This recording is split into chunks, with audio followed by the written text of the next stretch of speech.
next audit. Thank you for having this all set up and ready to go. So we're calling the meeting to order. Any agenda amendments? Anyone? No, so we're good. Okay, and public comments? I don't see anybody with anything. All right, so let's talk about the approval of our September 19th board minutes. Who's taking minutes tonight? I'm sorry, Tamara is sick. She tried to work today, but was coughing. So I am recording the minutes. Okay, good. And it picks up, the microphone picks up quite well. That's amazing. And I'm doing a few You are ancillary notes. You are the jack of I'm all organized, trades, right? And very potentially. organized. Thank you. That's awesome. That's awesome. So, did everyone have a chance to read the minutes? Yes. Yes. Okay. Can I have a motion to approve them? I'll make that motion. Okay. Motion. I'll second. And that'll be on there. Megan, John. Okay. Any discussion? She's very thorough in the notes. She is. Yeah. And also, the video is up. The video of the meeting. Oh, too. yeah. Check those. Yeah, the video of the They meeting should is be. up. I And I don't was think I'm looking to on find it, all these so. things. Yeah. Anyway, so the video's up. So yeah. Okay. So all in favor, say aye. Aye. All opposed? Okay, the motion passed. Thank you. The minutes are approved. Now we get an after-school presentation. And Carol is coming, but we should probably check the door. Yeah, Oh, because okay, and good. actually I left it. Do you have yours? Thank you. And if we Thank just you. crack it, what time was she coming? For 6. Okay, so she's like, okay. I'll go check, Justine, if you let me in, and then I'll unlock Thank you. it. I love that. Thank Okay. you. And we can move on Yes, if, we can. while we're waiting, if that's okay with you, Lori, or we can find something else. Laura, okay with is that me. okay with you? Yep. I don't know where Lori came from. That's okay. Sorry. No, I'll check. That's okay. I'm meeting my good friend Lori this weekend. That's good. Everybody does that when they see the LO, they automatically go to. Thank you. Oh, that's fine.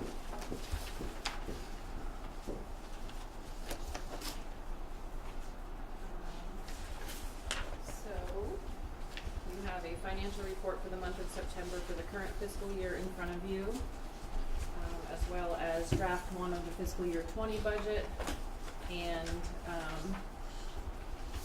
the snow plowing bids as they were received, just kind of put together in a spreadsheet for you to make that a little bit easier. The financial report, I don't really have much to say about the financial report. Swanton's still in really good shape for the current year. There was some, basically some new hires that you had this year with resignations that we hadn't budgeted for, and that's just providing some savings. The only thing that's really changed since the last draft is the special ed assessments have now been updated. So you'll see some variances in that column there, and we'll continue to monitor those. So not much to say about that. That was emailed out to you, so if you have questions.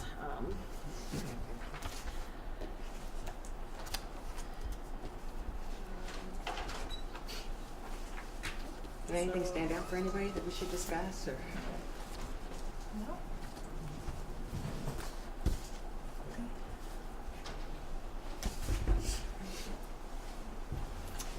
Okay. So what should we do with this at this point? Usually for the financial report, usually you just accept, make a motion to accept. Do you have a motion? I'll make a motion, we accept the financial report. Okay, financial report for this one. Anybody second? I'll second. Definitely. Okay, Megan seconded. Any discussion? Is there anything we need to do for the plowing at this? Yeah, it was That's just down on the list there, so I Okay. was gonna, I just handed everything out Got at it. one time, sorry. No, that's fine. good.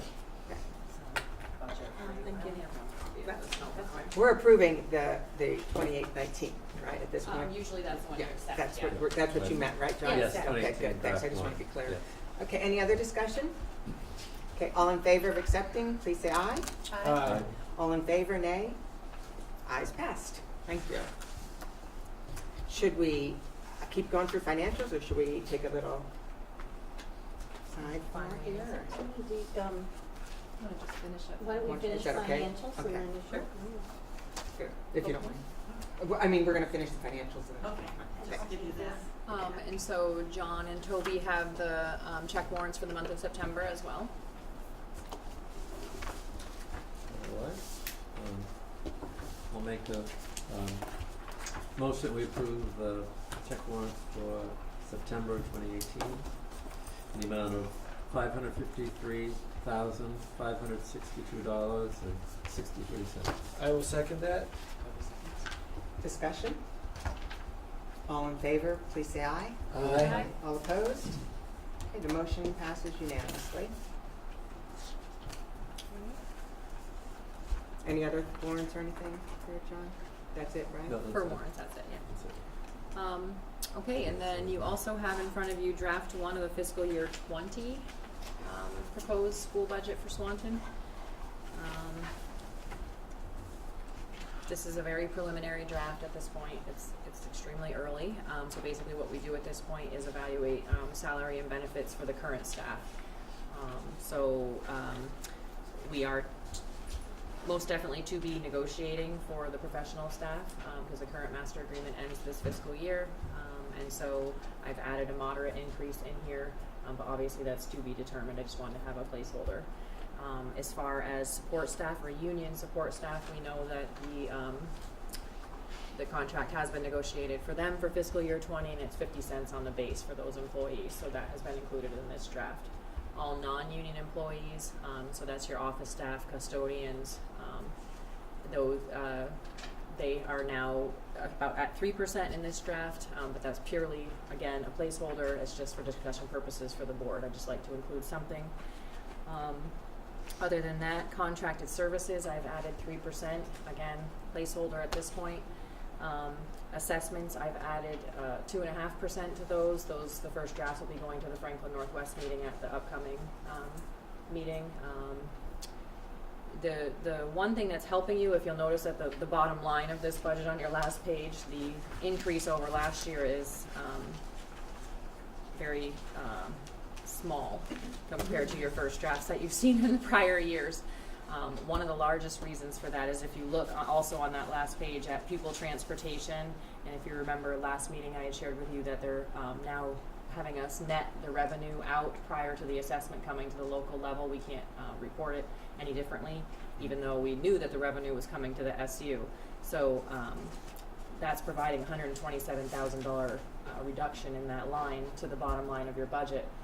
Helps the bottom line of your budget, but as far as tax rate calculation, ed spending, which is what people vote on now, it will, just net itself out. So you won't have that benefit there. But Gotcha. bottom line of your budget looks good. Does it only show up then in the SU budget?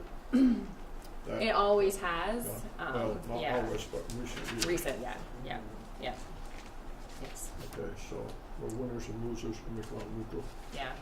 Basically, at the local level now, you'll have less revenue but less expense. So it's a wash. But the other thing that's kind of helping you as far as instructional salaries and professional staff is, again, like I mentioned a few minutes ago about your financial report, is you've had some changes in staff in the current fiscal year that we budgeted higher than what we needed to, and that's actually helping you coming into this year.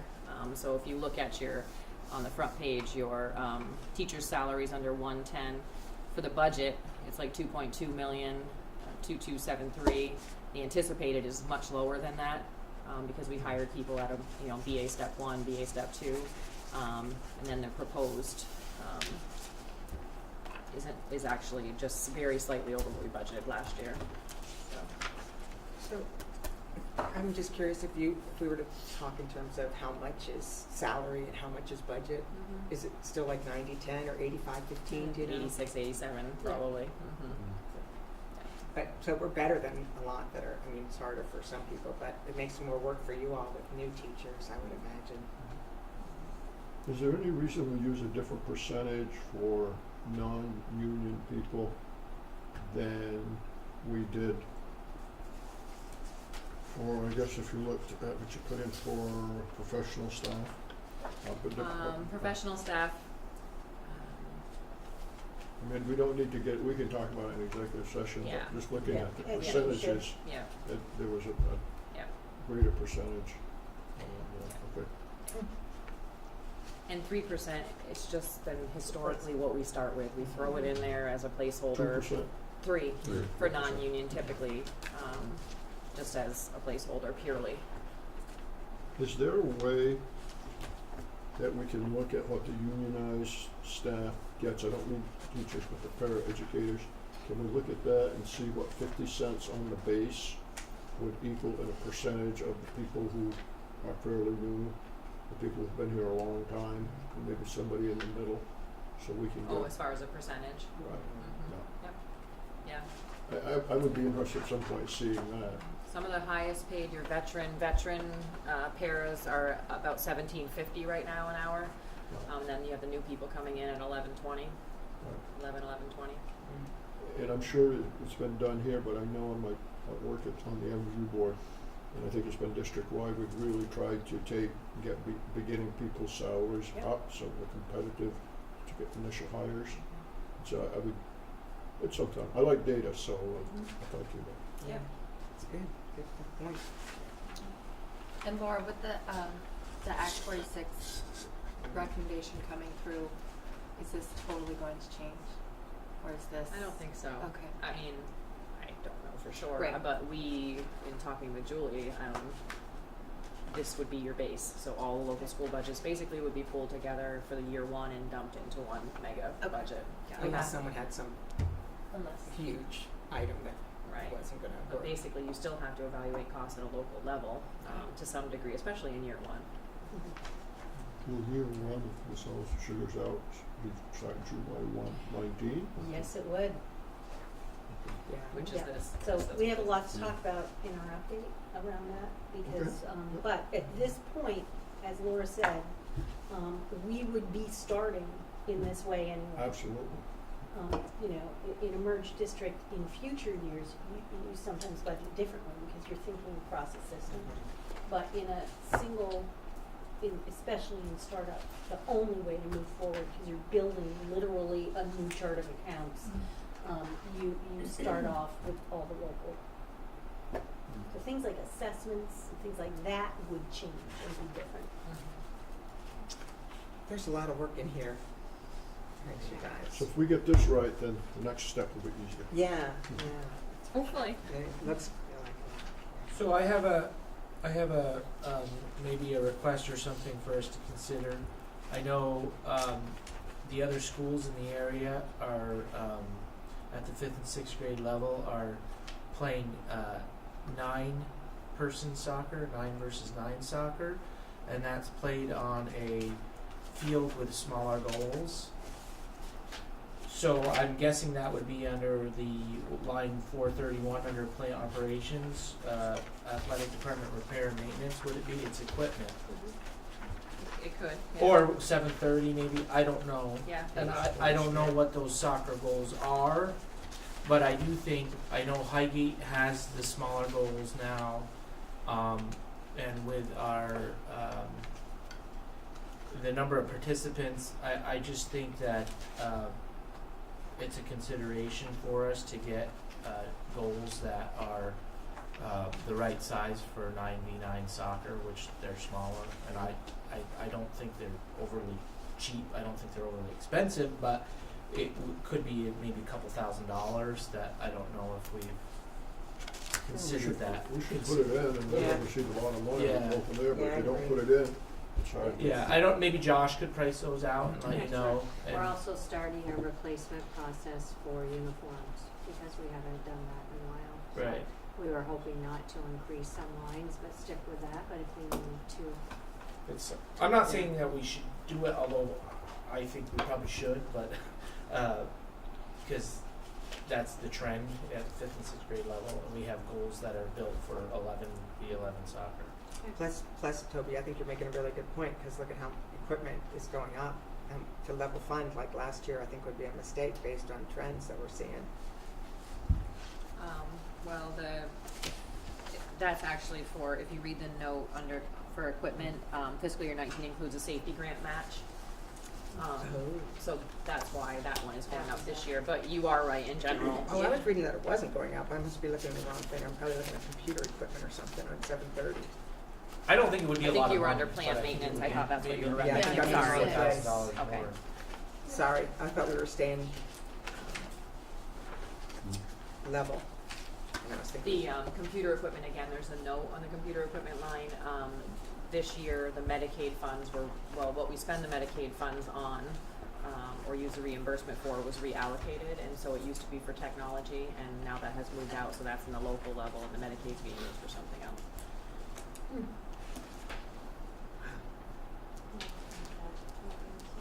It's like a big jigsaw puzzle, really. Yeah, it is, isn't it?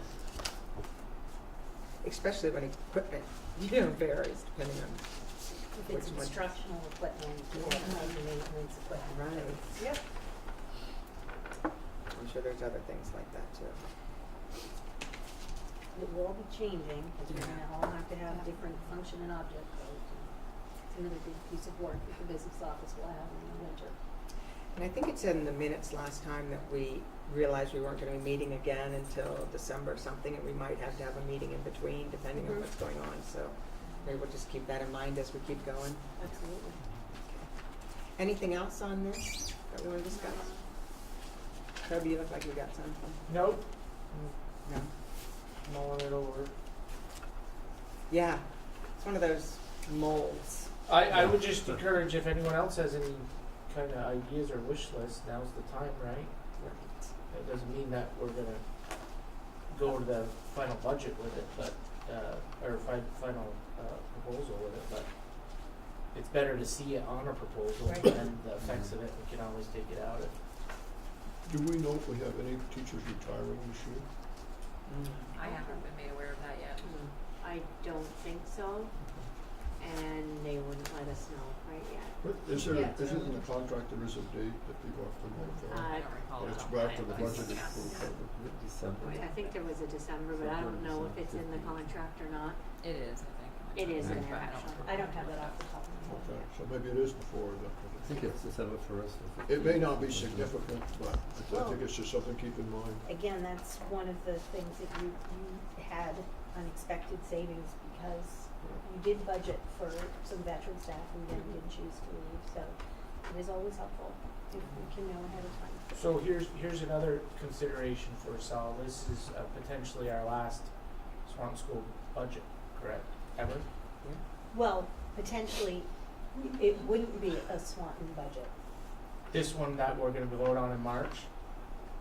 It all depends on how things go. And I feel like we're jumping around, but it's pertinent to the budget. We had this Right. conversation last night. We've got the lawsuit piece that we don't know what the timeline on that would be, or an injunction, or any of those things. So let's pretend there's no lawsuit. Let's pretend November 30th, they say you're going to merge and there's no impediment and we're just moving forward, okay? If that is the case, within 60 days, there's an organizational meeting and there's a new entity that exists with a temporary transitional board. That's the board that will put together a budget of the new district. For voters in For March? voters in March, for implementation in July. Hence, there's a lot of work to do.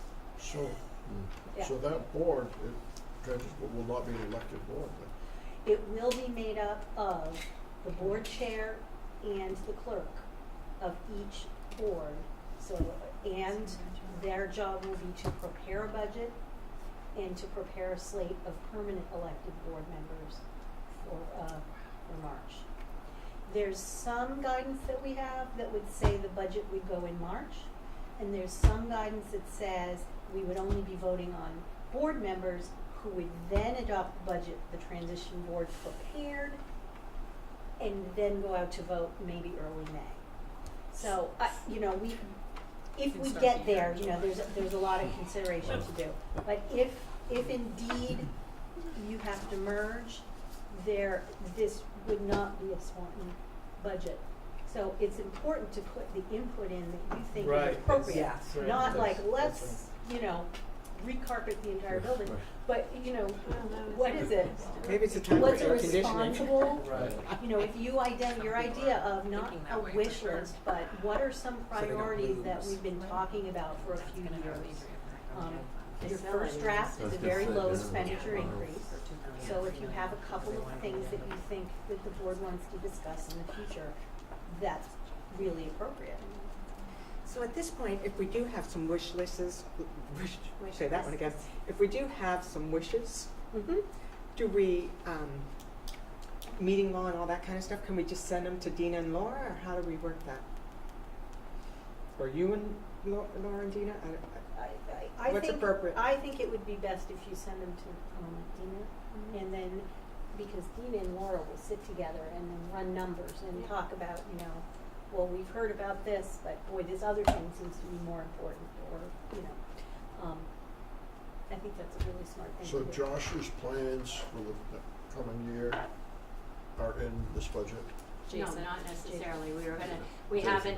haven't talked that much, he's new, so he's looking into cost. We're hoping to not, Technology, we're talking? no, You're talking about, add I think you mean athletics. Athletics, Jason. I'm No, sorry. I think you're actually talking about maintenance, right? Maintenance. I used the wrong name. Yes, Jason. she meant Okay. Jason. Jason. But there is a Sorry. Josh too, right? There is a There is Josh, a but Josh. technology.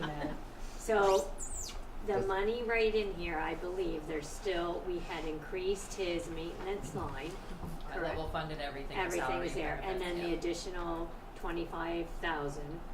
Well, at is level in- funded everything from last year Right, except for so salary it's all, benefits. it's all in there for the maintenance and the continued renovations and, Because that's become a real hot button issue in some of the Act 46 mergers, that some schools have put a lot in to do, kept up, and others hadn't. I don't think we are in that situation, but I think it'd be extremely important if there's anything that Jason has had in past years as part of a major plan, that we get it in this budget, at least for and discussion. it is right now, I think your concern is different, and I don't know if we can do anything about that.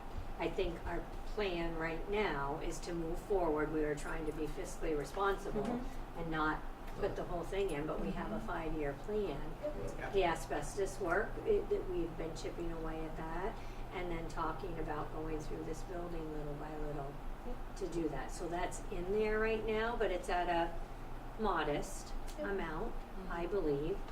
But that's a line that most of our other local schools don't have. They don't have an inclusive capital reserve line. Or a within the 5-year budget. plan. They don't. Some don't have that either. So here's what, is there a limit on how far ahead you can warn something?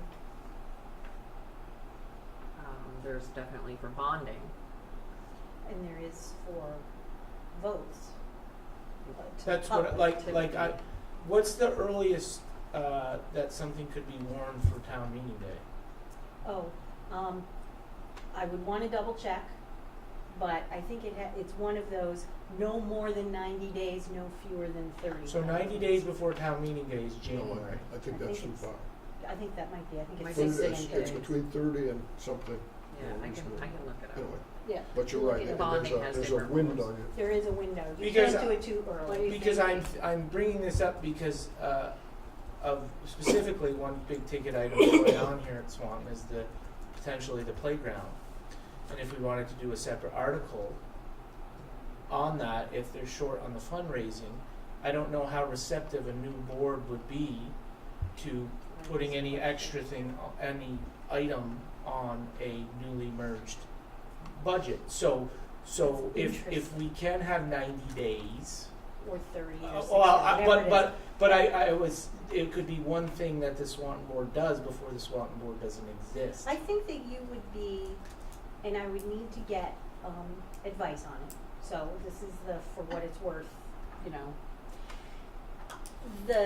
a transition board, particularly one that was not elected ahead of time, like the voters, the towns that merged and voted on it, okay, that's different.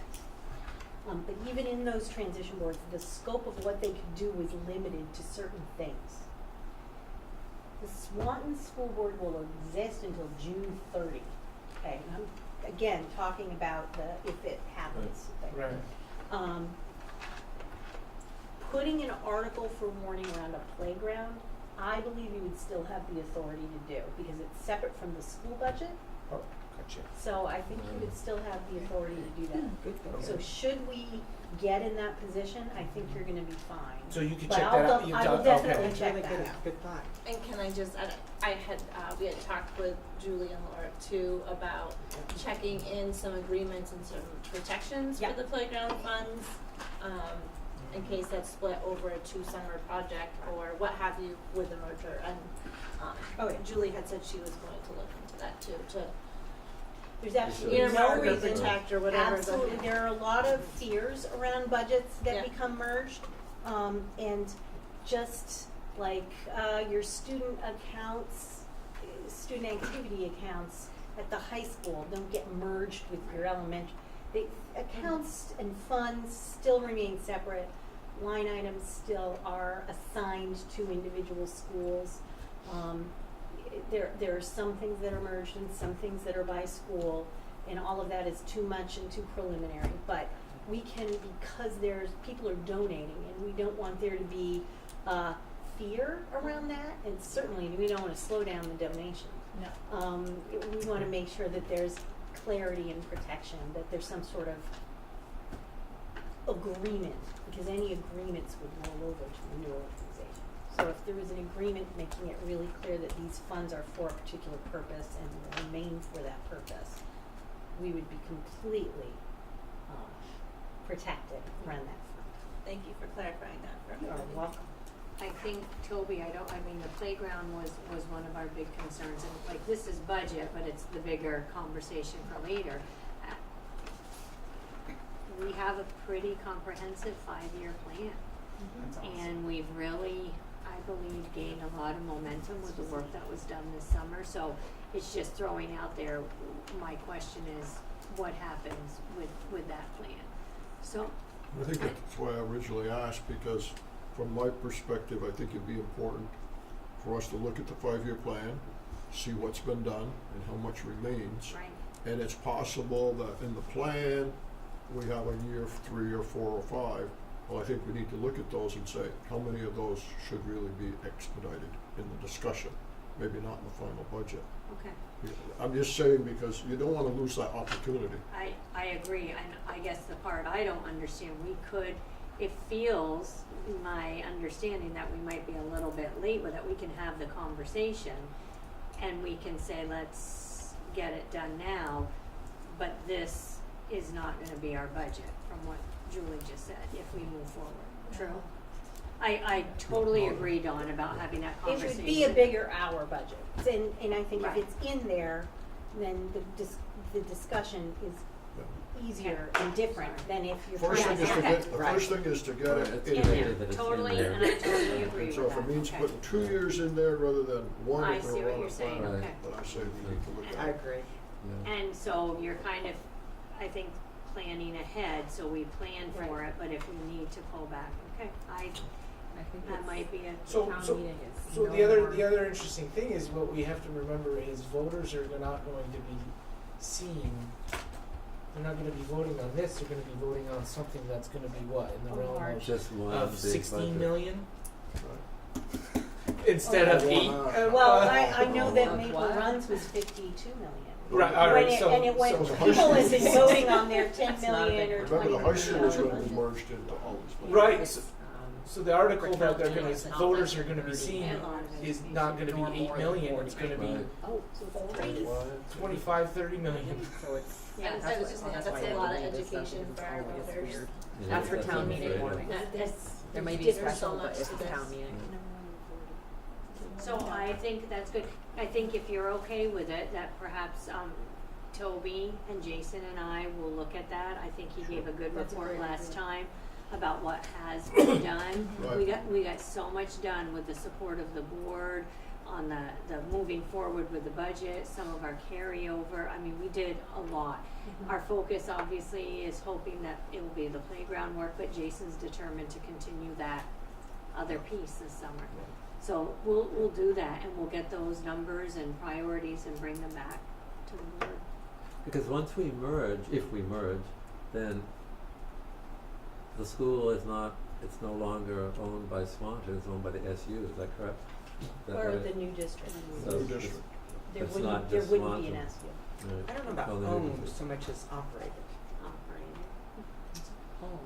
The new, Is it going the to It's be owned, I new, think it's owned. Wow. we have gone down Okay, the whoa, slope. sorry, back out, sorry. Okay, But, back out, okay. So, that's good, thank you. These are all good concerns, and we're all gonna send some of our concerns individually to Dina. Right? No copying, because if we copy it, breaks, Julie, is there, I know that, Meeting I laws, was so- gone last night, but is there a timeline, that we are going to set, does the state have to set it for us? Cause we talked earlier in the meeting about maybe we need another meeting before January. I think this kind of confirms in my mind, we really need to have oh, another meeting. absolutely, I think you have one tentatively scheduled. Maybe in December. December yeah, we were 9th, gonna the find out 19th. what, you were gonna find out, and then we're gonna decide on December 2nd or 3rd or something like that. Okay. That's January. Yeah, January. that's true. December, it's the 19th. Oh, okay. January So was you the have second another or third, regularly yeah. scheduled meeting. We have 2 weeks. And at Well, that now we meeting, might not. you would, Yeah, okay. depending on lawsuits, you would have more of an idea of timelines. The lawsuit is really the thing that makes us not know what the timeline is at all. But wouldn't it make sense to assume it's going forward? I mean, that's gonna position us best for getting things in line. I think we, I think that's a good idea for us.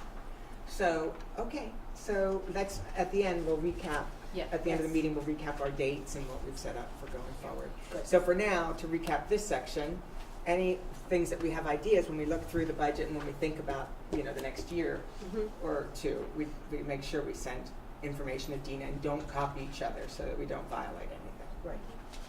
Okay, good, thank you. And now, we are so lucky, we have a talented, Well, oh, do you wait, need sorry. anything else Sorry. on these? Snow cone, sorry. It should be brief, I just passed out a little summary Thank you. of the bids that were received. We launched an RFP, sorry, let's see. We launched on October 3rd, they were due on October 17th at 2 o'clock. Jason was there along with myself and Casey Mayhew from CCR. We received a bid from CCR, Andrews Property Maintenance, Menards, and Dick's Construction. You can see them all outlined there. Is CCR who we currently use? Yes. CCR is the current contractor, and the current contract amount, it was a 3-year previously as well, and the last year of that contract was $10,450, plus $2,400 for removal of snow when necessary. So it was a total of $12,850. So the bids this year are once again competitive. You'll see there's Andrews Property Maintenance came up quite a bit higher than the others, but I believe at this time the recommendation from Jason is to move forward with CCR. He was happy with the work that they've done.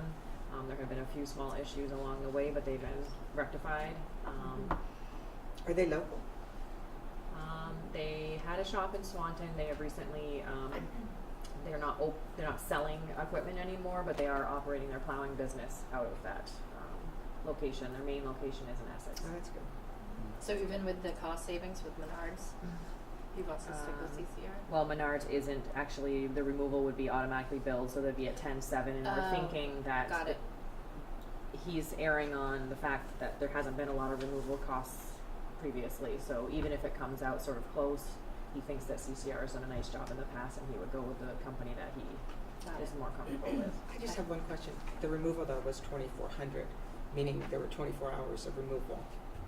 24, well, they only charged up to 2,400 in the current contract, depending on how many hours of removal. So it So was are they done a gonna- little bit differently. Here they're quoting just a flat amount, $100 an hour. But Jason can manage that. When we talked about it, he has places they can put snow, so I think Yeah. he's learned a lot about that. And, He yeah. does do a lot himself between him and AR. To cut down on those costs, so. No, I think Jason is somebody, now let me first back up. I think because of all the confusion around budgets this year, that people are gonna be very anxious. And we may get more scrutiny than we've ever gotten, although I think we usually get quite a bit of scrutiny. It's, if you look at the two bids, the two low bids, it's pretty significant. Maybe not in dollars, but in percentage. Because CCR is 11,000, if I'm reading it right, $25.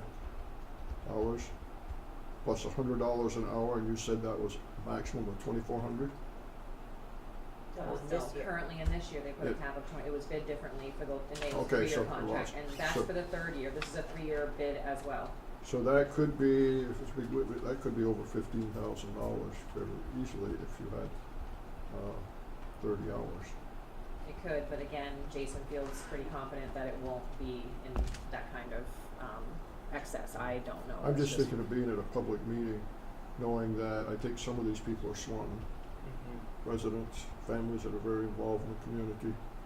And if we're asked in the public, I'm not gonna go against his recommendation right now because we're in a budget discussion, but it's just something to keep on the front burner. In a couple of years past too, I mean, we've been happy with this. There are some previous years when we have come in and the lots have not been plowed, and that previously was a hardship for everyone here, for buses, for kids, so, I think Jason has done a good job in the communication with them and the idea that they have really come through. It's hard to put a price tag on that, I understand that, but getting buses in here on those days, so that's, we've just been happy with that service, so I think that's, and because he can take care of a lot of this himself, it wouldn't be extra, but, Yeah, it's just We hard can- with the unknowns. yeah. And he did share with me that I don't think he had a problem with any of these companies. I mean, I think Right, he right. thought even Dick's Construction, which is who you've had previously, prior to this 3-year contract, it was Dick's Construction. And if he shared something different with you, please let me know. But he did say there were a few issues that arose at that time, but he feels comfortable, he would still feel comfortable with that company even, and Menards as well. The other one obviously is much higher, so that wouldn't make any sense. Yeah, they've taken themselves. But he did not, didn't seem like he would have an issue with any, it was just going with the one that he knew, continuing with the one that was the known. And as a board member, I don't have an issue, I'm just thinking of an explanation, if that is an issue. People will ask about snowplow that will not ask what you're Yes. gonna Oh, do yeah. with You're library right. books or computers, but they do know about snowplowing because everybody has done it in one way or another, but, I okay. think he's hoping that year one, it will be the lowest bid, even though they can charge us $100 an hour for removal. I think he was fairly confident that at the 10,450 and for fiscal year 19, it will be in fact the lowest bid. But it is an unknown, it could snow, it was snowing today. Right. So, you know. Is there a reason, I think I heard you say the contractor said, is there a reason they didn't continue with the same language and put a, Yeah, cap. It's a brand new RFP, I didn't ask, we leave it, it's a bid form and they can bid any way that, the parameters as they wish. They all do it a little differently for sure. They probably just changed their internal. And some process. years you work out better and some years you don't. I'm a firm believer that you still can negotiate these a little bit. Even though you go out to bid, you're still allowed to negotiate. Are you? That's what I wondered. Are you allowed to To put a some cap? degree. I can't go back and change the rules, but I can negotiate. And you can put a cap, perhaps? see, that's what I was wondering, but I Yeah. wasn't gonna bring it up tonight, but if we end up going with them to say, look, you're good, if you will put your cap that you had, it's not something we're imposing on you, it's something they had. And then it makes it look a little, I think, a little better. Well, their cap is a little high. Okay. So I think Jason was looking for the board to authorize moving forward, and then I would need also authorization that once I draft the contract, to have someone come in and sign it, board chair typically. In that, before we get into that, in that proposal, could we propose that Laura negotiate a Not to exceed amount for the not to exceed removal. amount similar to the other caps? Not to last year's cap on him, but to a different bidder's cap? What, the higher bidder cap?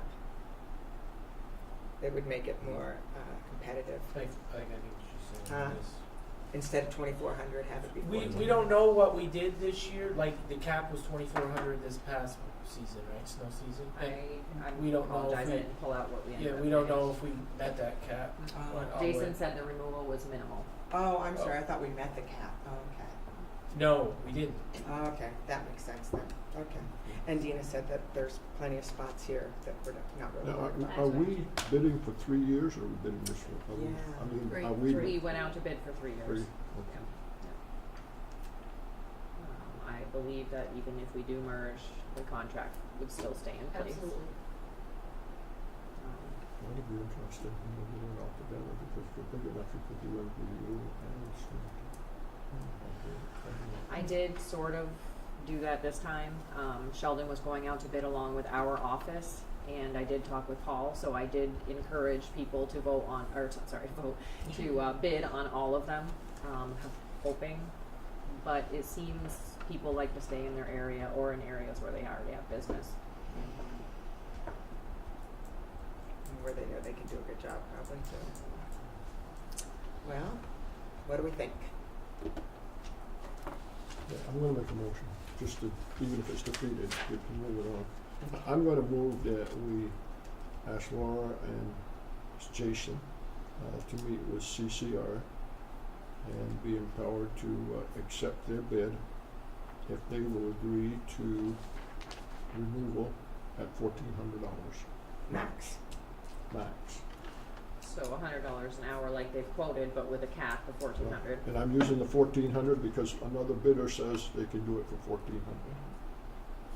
Well, another says 12. One to 12, yeah. We would Yeah, probably, but- it would but be much he's got more some- yeah. appropriate to go with the higher one. Yeah, Okay, Yeah. anyone second that? I'll second. John seconded. Any discussion? Eh, So I'm only moving forward if that's the case. That's what I would say. Okay, so if it snows between now and your next meeting. December 19th, yeah, that's, Or can we also add some language to, can I, Are they the current, they're the current, well, the contract ended at last snow season. So they were the current, but they're no longer contracted with us. Well, I think we're maybe thinking there's gonna be more trouble than there is, because I bet you could get this done in a day or two. I think I can too, I just don't wanna have it snow next week and Yeah, I don't, Neither do I. Yeah. not have anyone. but what So happens if if- he says If no I to can, that? I then guess I'll contact what do we do? Dina and Jason and I will talk to you, but I'm not sure we can wait till the I next would meeting. agree. I wouldn't wait that long. today's Wednesday, right? Mm-hmm. Okay, so let's say that he says no. Can we have a special meeting at Julie's office and, go from there? Reevaluate the bids. mhm. I would feel more comfortable having some kind of backup plan. Well, I I'm just happy think to we be can- there, I'll I'm be here sure this they'll If you want a accommodate, special but- meeting for like next Monday at the end of the day or whatever, or during the Yep. day, we have 3 board members and. I would like Jason to be a part of that. You like whom? I'm sorry. Jason. Oh, I yeah, mean, sure. Somebody wants CC. I know, right, that's, Okay, we're still in the discussion phase. Any more discussion? Hopefully these programs don't get broadcast before. Well, if we're okay, if we're on board with the possibility of a special meeting, then I think I don't have anything else. Okay. So all in favor say aye? Aye. All opposed, nay? Anybody not vote? What was the motion? What was the motion? Can you read it to me? No, because I'm not writing it down, it's That's being okay, recorded. that's good. So. I just wanna make sure I heard it What right. I understood, the motion to date is authorizing Laura with Jason to accept CCR's plowing contract with the provision that the snow removal cap can be at $1,400. $100 an hour up to $1,400. Yeah. Or if he wants to make $50, I can do it for $28. You don't pay. Yeah, it doesn't matter, right? Yeah. Okay, so that was the motion. That's the Yes. motion. All right, so you called it already. We're done with discussion, right? So I haven't voted yet, and I'm Can an we- aye. Huh? Yeah, can we just Can we revote? Let's revote. Yeah, Okay. let's revote. So we All can in favor, also- please say aye. Aye. All opposed, nay. Okay, the motion passed, great. With the understanding that if it doesn't happen, we have a special meeting. Not leave you guys in limbo. Or we show them Leave you the in plow the- truck leave you if in it the snows. snow. I was gonna say, or bring a shovel. We have a snow blower. Yeah, we do. Electric one. Better Me start too. early. Anything else? No, sorry that took so long. No, thank you. We're the ones that asked you questions. Okay, we have a very talented guest person next, right? I'm going to have you Yes. introduce if you Oh, don't I mind. like how it So does. we have Carol Lazat here, who's the director of our Carol, you want to sit of our here? after-school programs. So, can you see though? You probably can't see. Okay. Carol's done this 5 times already, and so she's well practiced at this point. Carol is the director of our after-school programs throughout Franklin Northwest. She is going to be, it's time to reapply for the 21st Century Grant, federal grant that supports much of the programs. And part of that process involves talking to boards about the program and hopefully getting a commitment to continue to support the program. And she will take it away from here with much more specificity. Okay, so Franklin Northwest Supervisory Union has 8 after-school programs, 5 summer programs, and this past summer we actually had 2 additional 1-week programs that were funded by other grants. If you go to the first slide. So, the program started with the school year 2005-2006. There were some initial rewrites of the grant, and I was actually hired in January 2006. Our first Crossroads program was in March 2006. Crossroads, the grant was written to target middle school students, looking at them as not having options in the community. Childcare is like over for them, and they're home alone type stuff, and was a way to prevent substance abuse and support them with homework and getting them to graduate. So that was the initial goals of the first grant. In 2007, 2008, we were approached by the Sheldon Aspen program, which was also a 21st Century Community Learning Centers program grant. They had gotten the grant approved through their town select board in 2004, 2005. And the first 3 years are 100% funded, and then when they came to the end of that, there was having difficulties. So we ended up, they approached Franklin Northwest Supervisory Union to take over the administration of that program. So the Sheldon program became absorbed into the Crossroads program under FNWSU. In 2008, 2009, there was interest, and we applied for a high school grant and also for the Explorers program with grades 2 through 4. That was awarded, and in 2009, we were asked to consolidate all the grants. So we did another application with the consolidation, and then in 2014, that grant ended because it's a 5-year grant, and we are in the current one from 2014 to 2019, and this is the 5th year of our program. It's going very well. I think we have the respect of the 21st Century Community Learning Centers community. There's 120 programs, and we have been around and have had a stable administration of the program, which is one of the things that we report annually on. So looking at the numbers, we have reached 905 at this point. So I have something that I'm going to show you that shows the, here it is. Okay, so this is a sampling of, at the end of every year, I do an end of year, and I show the last session of the school year, the spring session or the mud season session. I'm showing a sampling of each of the school programs, what their classes look like, what the daily count is, and at the bottom, you'll see the percentages of what's the proportion that, of the targeted grades are attending the after-school program. Swanton alphabetically is on the back, and you'll see that for the Swanton Crossroads and the Swanton Crossroads Explorers, we have 64% of the student body of Swanton participating in the programs.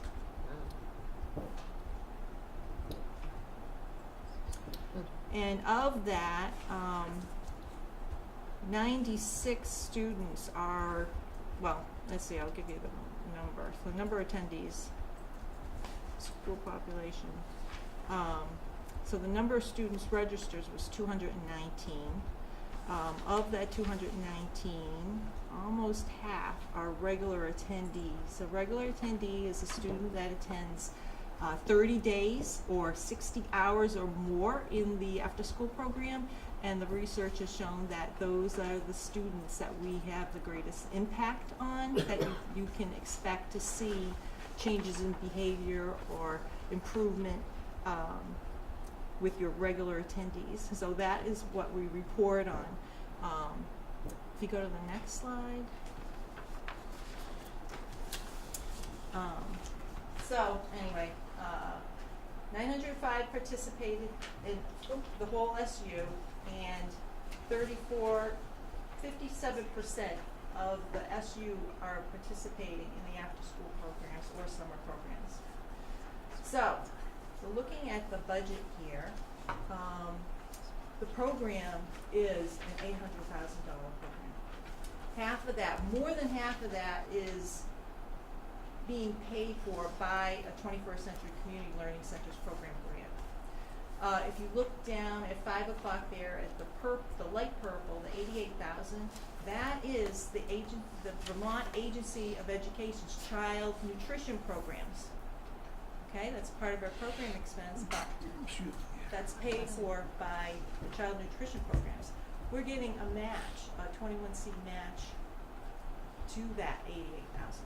If you look at 3 o'clock, that's the CFG school-wide funds. That's for the Team Northwest tutoring. That 71,000 is also matched by another 71,000 in the 21st Century Grant. Those on the right are considered what they say local funds. So the grant has a requirement that it'll pay 50%, and then local funds will pay the rest in partnerships that you may have in that. So you can see that the school budget allocation is really a really small piece, and we're leveraging a lot of funding here by that piece. Is the matching for only so many years, or It's a 5-year grant. so what happens after the? It's 50% funded. We're right now, because we're returning, we're 50% funded for 5 years. And then 5 years from now, it potentially could be there still, and it would be 50% funded. We are in that stage. Also, with the reapplication, it's 50% funded for returning, but new expansion is 100% funded for 3 years. And then it goes to 75 the 4th year and 65 the 5th year. One of the guidelines of the 21st Century program, they want you to have a 32-week program during the school year and a 5-day-a-week program, all right? So we have been able to stay with our 4-day-a-week program because we initially were funded to have a 5th Friday, but we found that the kids didn't come or the staff didn't want to be there, so it was very difficult with Friday programming. So over the years, we've got it that we were just doing Monday, Tuesday, Wednesday, Thursday. So with this, I was advised that we should try to meet those requirements or their guidelines. So what we're doing is I've made initial steps, inquiries. I've approached the libraries, the rec department, different, the bookmobile, the Franklin Caring Communities, and we're looking to have the libraries, because one of the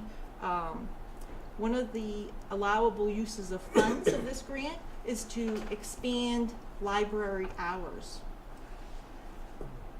Also, counseling programs, prevention programs, STEM programs, flexible pathway programs. So the libraries, I'm approaching them and saying, will you be open, could you be open between 3 and 6? And it's 100% funded. So they're all excited about this. They're, so the school day bus would just have the library as a drop-off point. And so children can go there. The library, they take care of this program. They just report the attendance to me for my end-of-year reporting. Right, and they could do summer vacation programming. That would give me another week, because right now we are 30 weeks of after school, the school year. So they can add, maybe the rec department wants to do a June after school program for a week. It's new expansion, so, and it's in our grant, and it's 100% funded. Yes, I've got, all the libraries are super excited about this because they want to expand their hours. So, anyways. Carol, is this grant starting July 1, 2019 or 2018? July 2019. Yeah, so anyway, that was just an aside, because we're pretty excited about it. So there's more program partners. And with that, we've got a shared mission. You have community support. You also get reaching more people, more families, and the grant wants to see community partnerships. This is a one-pager that I have that has that pie chart, but it also has our goals and our mission. And on the right, it shows some of the many partners we have had. Also, after school, we have the Vermont After School Inc., which is a training for all Vermont after school programs, and they help with publicity and they actually lobby. They recently had passed, they had created a fund at the state level for to support the after school programs, and but it wasn't funded, and this year they just put in several million into that bucket, so, and that will be distributed to programs in Vermont to help fund our programs. Wait, So- can I ask a question about that? Yeah. So you mean that will add to this pool, so we get matching from the 21st It'll century? be coming in as a grant, So you can Yes. get matching, okay, Yeah. thank you. yeah. Good. So, I'm trying to see the difference between what the state is doing and what we're already doing. state's not on there, because this is a brand new thing. I was just Brand new. notified Okay. 2 weeks ago. Wow, okay. Yeah, so, anyway, this is, gives you some of the research data on why having after-school programs. Also, I have our flyers, our fall flyers here, so you can, look at some of those if you're interested. This is the Explorers program and the, Crossroads program. So Explorers is our 2nd and 3rd graders, and the Crossroads is 4th, 5th, and 6th.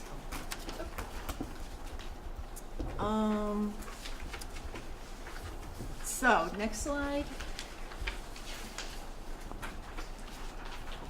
Next slide.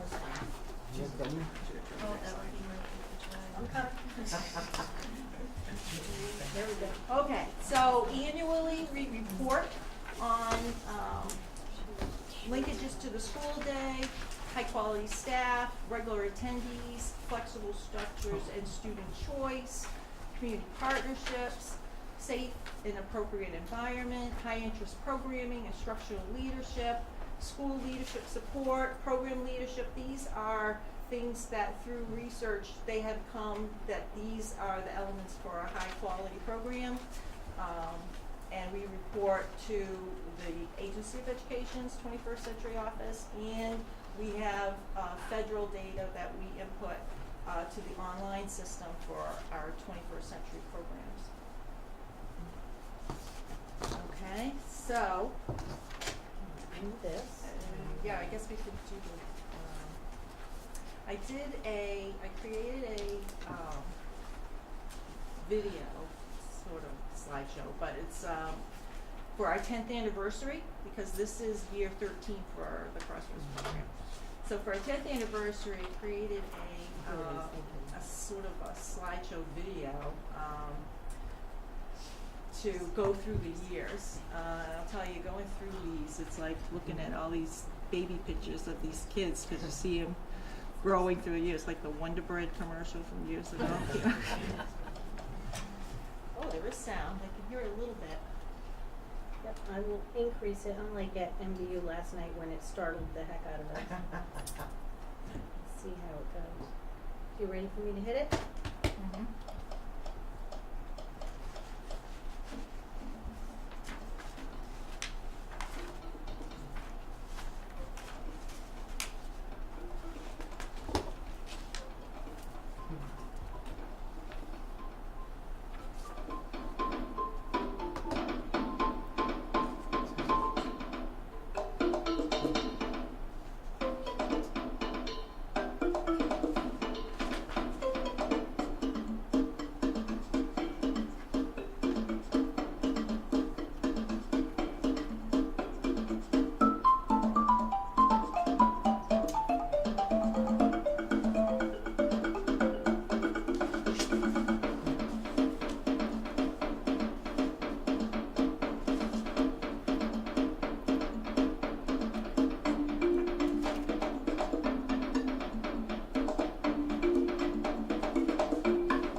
We're gonna have a celebration. October is Lights On After School. So all the sites have some celebration open house type thing going on, so there's that. And this is an invitation specifically to the Swanton program, Lights On program, which is this Thursday. Oh, wow, tomorrow. Yeah. Oh. Sorry to know what day of the week it is, but. That was cute. Also, one other thing I wanted to share with you, it was asked last night, I thought, oh, maybe I'll do that. So what I have is, as I said, we report on our goals, and the goals, we have, improved school day performance, improved school day attendance, and, we actually report on attendance and, SBAC scores to, both the federal and the state government, and this is the worksheet on the goals for Swanton's for the attendance and SBAC scores. So you can look at that. These are put in by grade level, so the second grade is first on here, and you'll see it's pretty empty because there's no SBAC information. Also, we had something go awry with getting the second graders' first grade attendance for comparison. But if you look on page 2 and 3, you'll see there's more data there. And the summary at the very end, I highlighted the ones that show that we met or exceeded what our goals were. Our goals are for regular attendees to have a 25% increase in their SBAC scores from last year to the current year. We did meet that. If you look at improved or maintained a 3 or 4 for a score in their SBACs, for the reading it was 44% met that, and for math 37% met that.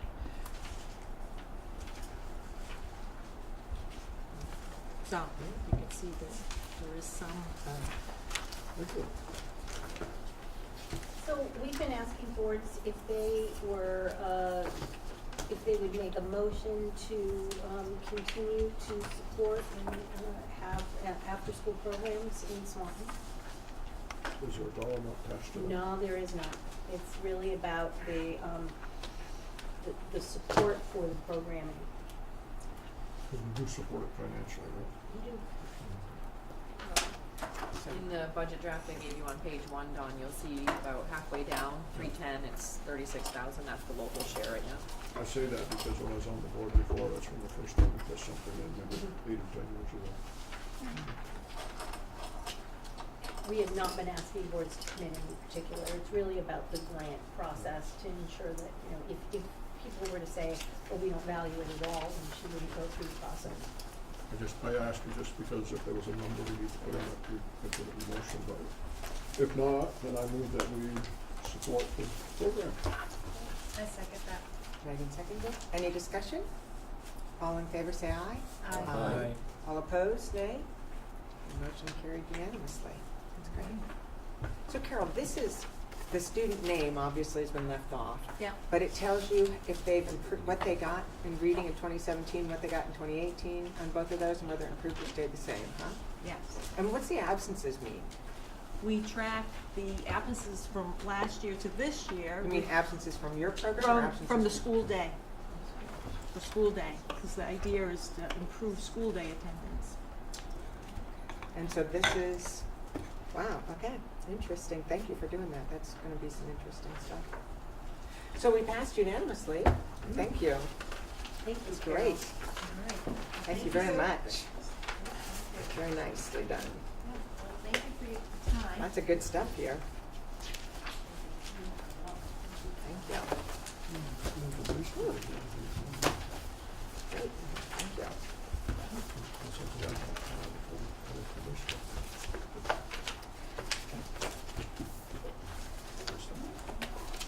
Laura, do you want to stay? I'm just thinking if people want to leave the panel or.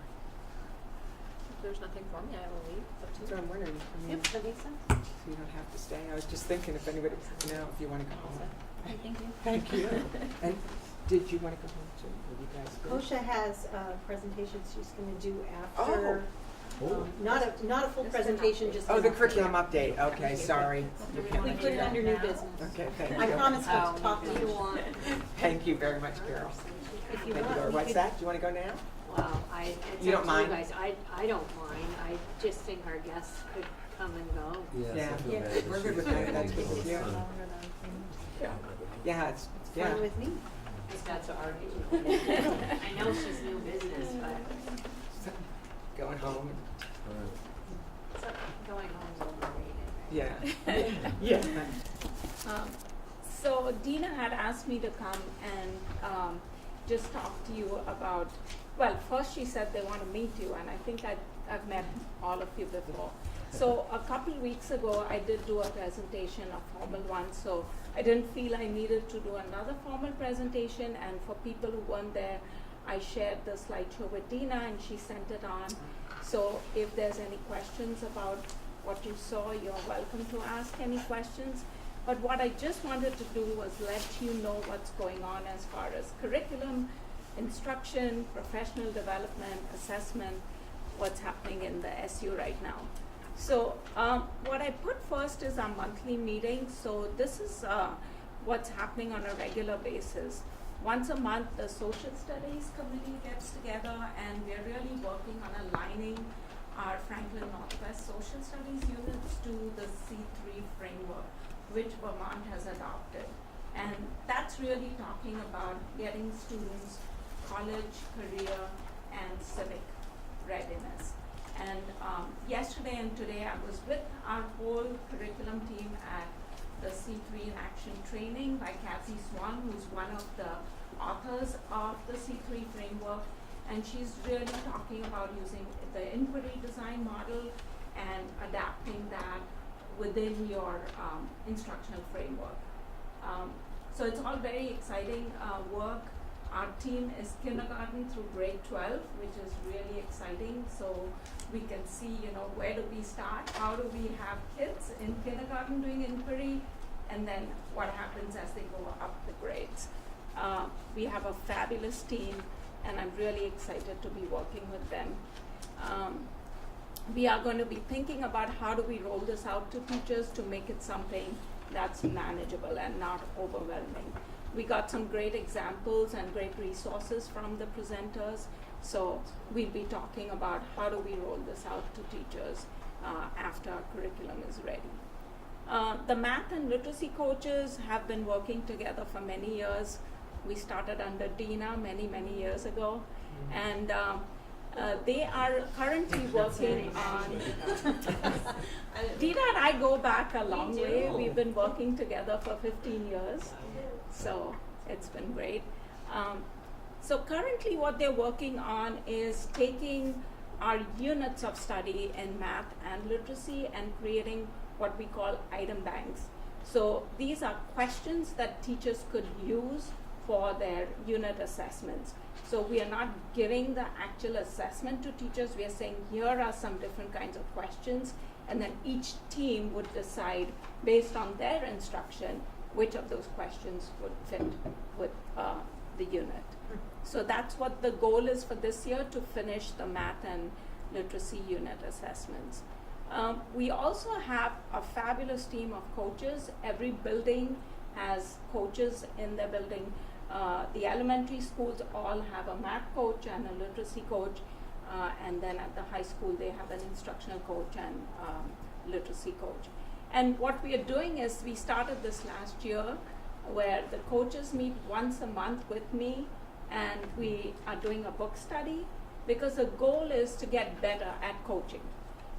We are seeing more and more of this movement everywhere, especially here in Vermont, of using coaches to really support teachers in the classroom, help them with goals that they've set professionally for themselves, which is part of our supervision and evaluation model.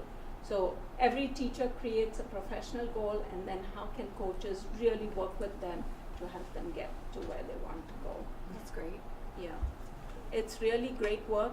This year we are reading a book called Better Conversations, and it's really about how do you use conversation to build those relationships, because it requires a lot of trust for someone to say, you know, this is what I need to be working on and how can we work together. So it's great work going on. As far as professional development, our coaches once again are stepping up to the plate, and this year we are rolling out a new supervision and evaluation model, which is also connected to the Marzano framework that we've been working on. So the administrators had a 3-day training in the summer. We decided as an SU to start with our new teachers this year because they have to be evaluated twice, and so they're going to pilot it with the new teachers. But we didn't want people just to feel that, oh, there's this new supervision and evaluation system and we don't know about it. So all the coaches are working in partnerships, and we are presenting some after-school workshops to support teachers. So the first one is coming up on Monday, and Julie Curtis and Sarah Gates from MVU are hosting the first one. We have already about 25 teachers signed up, and the whole first workshop is going to be the planning stage of your unit. So how you can plan your unit, and then what are the protocols that administrators will be using to evaluate you on the planning part of your instruction. We have these workshops already scheduled for the year, so teachers know what's coming up, and they can choose to come for one. They can choose to go for all of them. It's up to them in terms of what they want support in. We also have the coaches going to gym night training. Gym night has become pretty well known all over the country for the work he's doing on coaching and how to help coaches become better at what they do. We are lucky that most of our coaches went to his training through CVED last year and really learned about the coaching cycle. And this year, he's coming back in November to really talk about professional development and how you can make your presentations really engaging. So we have 9 of our coaches going for that. We also have, I know that Joan and Deb presented to you the SBAC data, and you saw the progress that's going on. We still have some work to be doing in math, and so all our math coaches have done a really good job this year of getting teachers to go for these different professional development opportunities. So we had 18 teachers go for the OGAP additive reasoning course from all over the SU. Joan here in Swanton has hosted the differentiation through math menu, and currently you have most of the grades 3 through 6 teachers in Swanton going through that course, and they're really learning how do you meet the needs of all your students, because as you know, in each classroom we see such a variance in terms of abilities, and so how do you really plan your instruction to meet the needs of all those students. We've had a few teachers from Sheldon join with the Swanton teachers, and Highgate already had their whole staff go through the training. Joan also would like to have a second training starting in springtime for the teachers who did not go for the first session. So Dina and Joan and I are in the process of setting that up, and that would be really focusing on your kindergarten through second grade teachers to see as many as we can get on board. There's another math training happening on November 19th that's being hosted by Franklin. It's called Number Talks, and it's how do you get kids to do these short mental exercises and be able to explain their math thinking. All our other coaches from the other schools are going to be attending it and seeing what they can learn from it and come back and share it with their staff. I put in Math Studio even though it's happening at MVU because the elementary schools have already had it in the past, and so we're continuing with that training. Heidi Mosher also hosted a webinar on the Equals program. This is a program that our special ed department has bought this year, and it's specifically catering to our students with intensive needs. So our special educators have had training in this Equals program, and they are starting to pilot it this year with those students.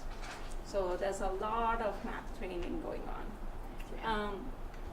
As far as social emotional learning, here in Swanton, Joelle Van Lent is continuing with the trauma-based work, and she's already done a couple of trainings this year, and she's coming back in January.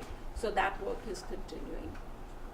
We also had the middle school from Swanton, Sheldon, and MVU do the developmental designs, which is the responsive classroom, but for middle school.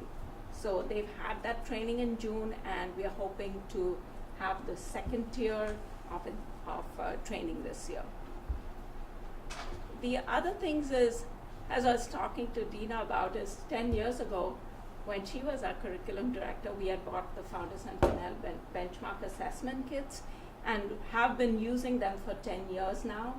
And there is now a third edition out, so we want to upgrade. We are trying to convert those kits into the newer ones, which are really kind of based on the Common Core standards. So the rigor has gone up, the amount of comprehension or the comprehension skills that we are requiring of students has changed a little bit. So we are in the process of coming up with how do we fund this and how do we upgrade to that. But it's going to be really a good change, because the other assessment we've been using in grades 3 up has been the independent reading assessment, and that also has that big rigor that we want. So the goal is to have the alignment between what we are seeing on SBAC with our local assessments. So we are in the process of upgrading those. Is that in the budget? Those costs are in the budget? We're looking at some professional development and those materials with grant funds if we could, but if not, we won't look at that. So, And that's something that we may have available even this year if we need to do it. So so the Fountas and Pinnell, is it going to be adding to it or just a total new? I think it's Upgrade. upgrading some books from what Debbie Yeah. said. Yeah, they've got a conversion kit right now, which is pretty reasonable. It's just $100 per kit, which is really reasonable. So we are hoping to be able to buy those conversion kits, and there are some books that have been changed, and then the questions and the scale, the rubrics have been changed. They have now become proficiency based, so they've really upgraded. So we are looking into how we can, at a minimal cost, be able to convert those kits. Instead of just purchasing new kits. Yeah, the new kits cost $425. So if we can convert it for 100, what they said is that it would require some input by the coaches. So we would have to look at the old kit, look at the conversion, and see what's changed and make those changes. And we would definitely do some professional development around it so that teachers know what is different. But Deb has already dug deep into it, and she's very excited. Oh yeah, she's really excited because it really matches the kind of questions that students are being asked on the SBAC, as well as in the independent reading assessment. So That's great. yeah. And then the last thing I just wanted to update you on is all the upcoming spring assessments. As you all know, grades 3 through 9 have the SBAC in science and, literacy and math. And then there's the Vermont PE assessment for grades 4, 7, and 9.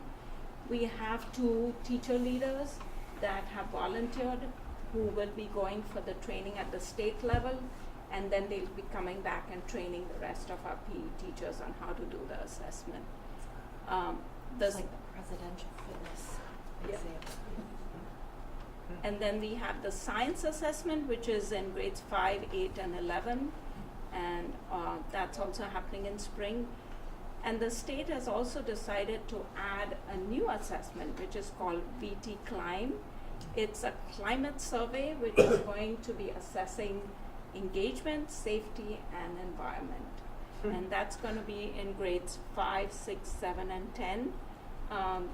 This is a new assessment where they want to be able to see what students perceive as in their own school and really get some qualitative data on that and quantitative. So they feel that they don't want to judge schools just by SBAC scores, but they want to be able to evaluate these other things that are meaningful too. That's good. Yeah, that is good.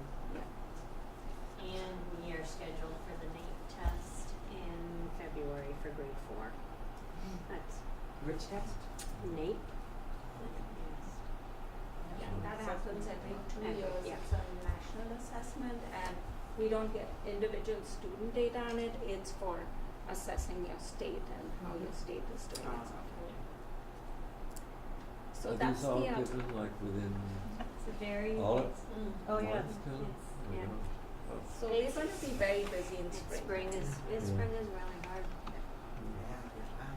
That's helpful to know all this, thank you. And how long is it? So it's all at once?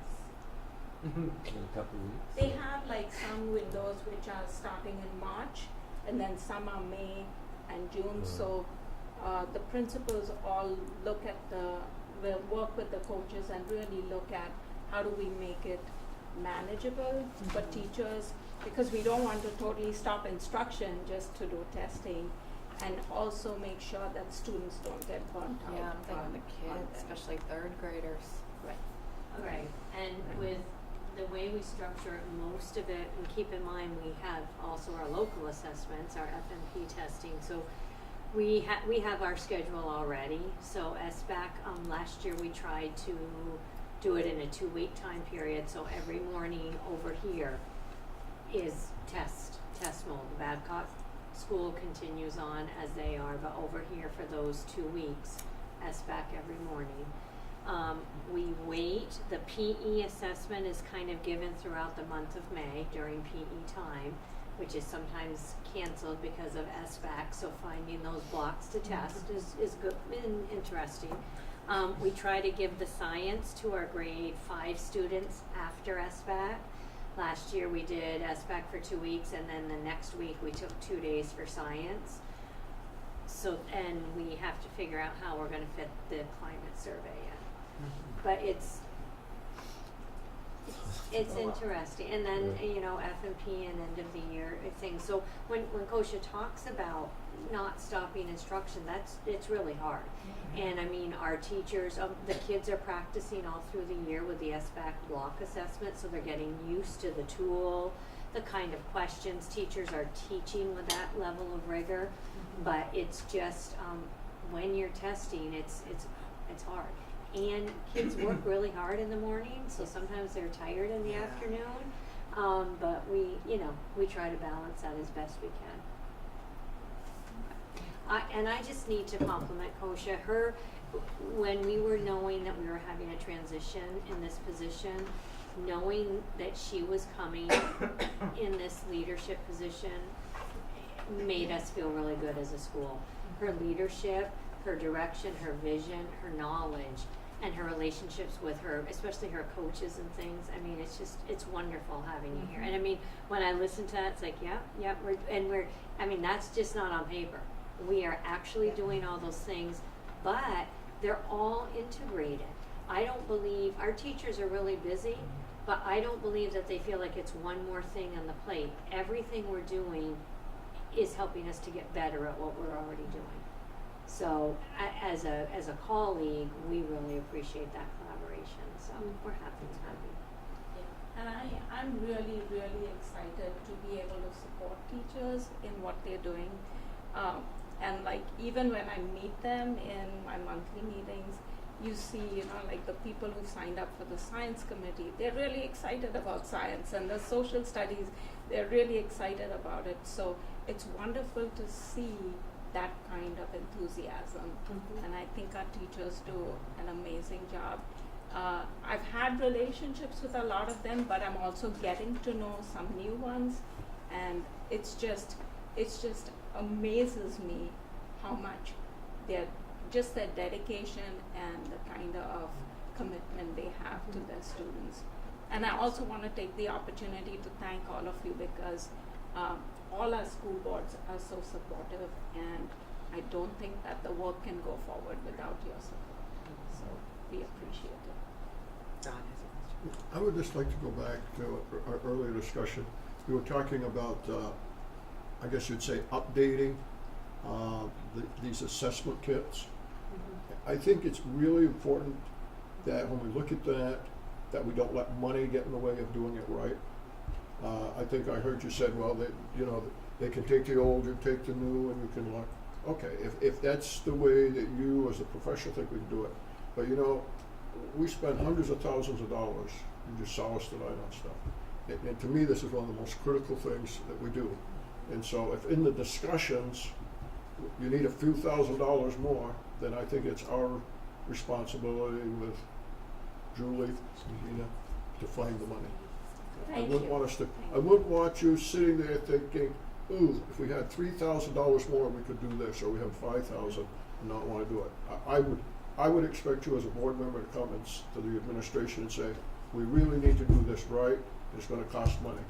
And then it's our responsibility to fund it. I agree with you, Don, because I thought when you were talking about that, I thought, oh, I can just see it now. If these teachers have to take and replace and take and check and make sure, if it comes down to that, that's going to take up so much of your time. When you're already spending so much time, I'd hate to see people Some lessons you never forget. spending 40 time. years ago, I was a curriculum director, and down the cheap doesn't pay. Especially when it's your labor that goes into it. Yeah. I guess it's 50 years. Yeah, well, we really appreciate your support, and if we find that it's too tedious, we will definitely approach you and go for the new ones. So thank you. Good. Thank you for that. Thank you so much. Thank you. This is Thank beautiful. you. Thank you. Good. Thank you. Very much appreciate the update and your And comment I love your and, cover for your PC. meeting Marble. the board. And now we are on to the principal's report, our illustrious principal. Let's see. You folks have this, so just a couple of things. Always bringing, our numbers haven't really changed a lot, one number difference than our last board meeting. Just a little bit of spotlight on the data. We had the percentages from open house for fall, 76.4%, so we had approximately 397 out of 519. That was grades K through 6. So those are pretty good numbers. Each teacher keeps track of the people who are there. Couple of big things for our students right now. We just did our first taping with Channel 15. We have 4 little snippets that we're going to share with people through probably after December, after the holiday season. Justina did a really nice one with Jason on the playground. And instead of waiting for that one, she looks really good. Instead of waiting for that one, I might start publishing that on Facebook and just get that out there. Also, just as of today, we've had 2 days of Extension Thursday, grade 6 and grade 5. Tomorrow's grade 4. And just a shout out to some of our partnerships. Reg Bellevue for years and years and years did the fire safety through October. His schedule got really busy, so that was hard. Like, we had a whole week and he'd come in. Right now he's working with Liza Kaminsky from Highgate and now Swanton Rec.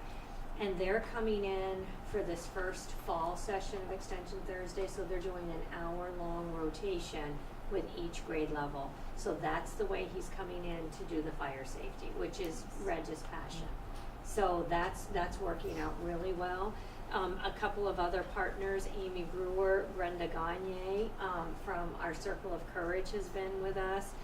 Rachel Huff, Farm to School, Betsy Funyer, our big RISE VT person, has been wonderful.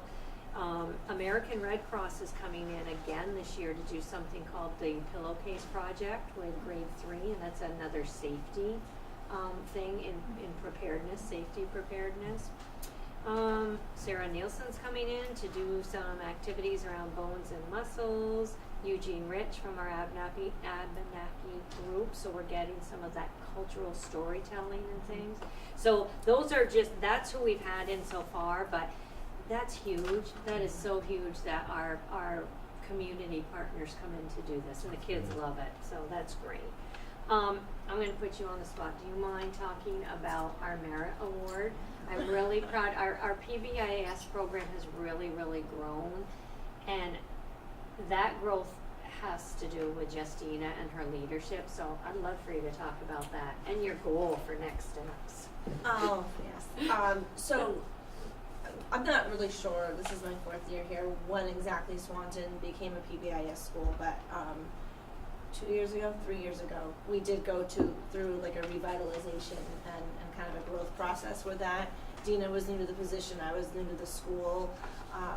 Our primary PBIS coordinator had departed, and we really were faced with unpacking the program and what it meant, and relearning it, I guess, as administrators, and figuring out how to make this work in a different way for our school, which we've done. We have 2 groups that are really PBIS related. We have a behavior support team, which meets once a week, and we review behavior data within the school, and that really focuses on kind of tier 2 and tier 3 needs, some more student specific.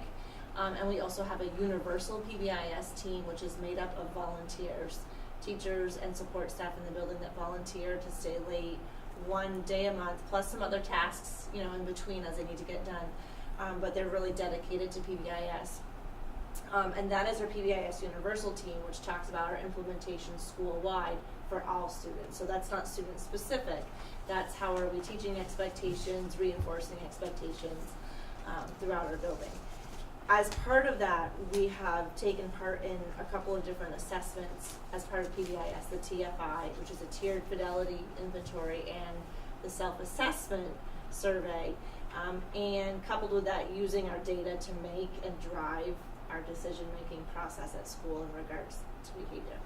So as part of that, we were recognized as a merit school for 2018. To be fair, there are a lot of other schools that get that, but having not received it for so many years, it did feel good to be doing what we're supposed to be doing and be recognized for it. I did go to the leadership conference with Sandy Simmons, our new guidance counselor. She joined me, and realized that there is one step above that, the Exemplar Award, which one of our great schools received, Sheldon School. And I looked at Christy Martin, the principal who was sitting beside me, and I said, "Oh, your ribbon is bigger than ours." So next year we will be working on our exemplar status. And part of that is sustained over 3 or more years too. So we really weren't eligible for that, but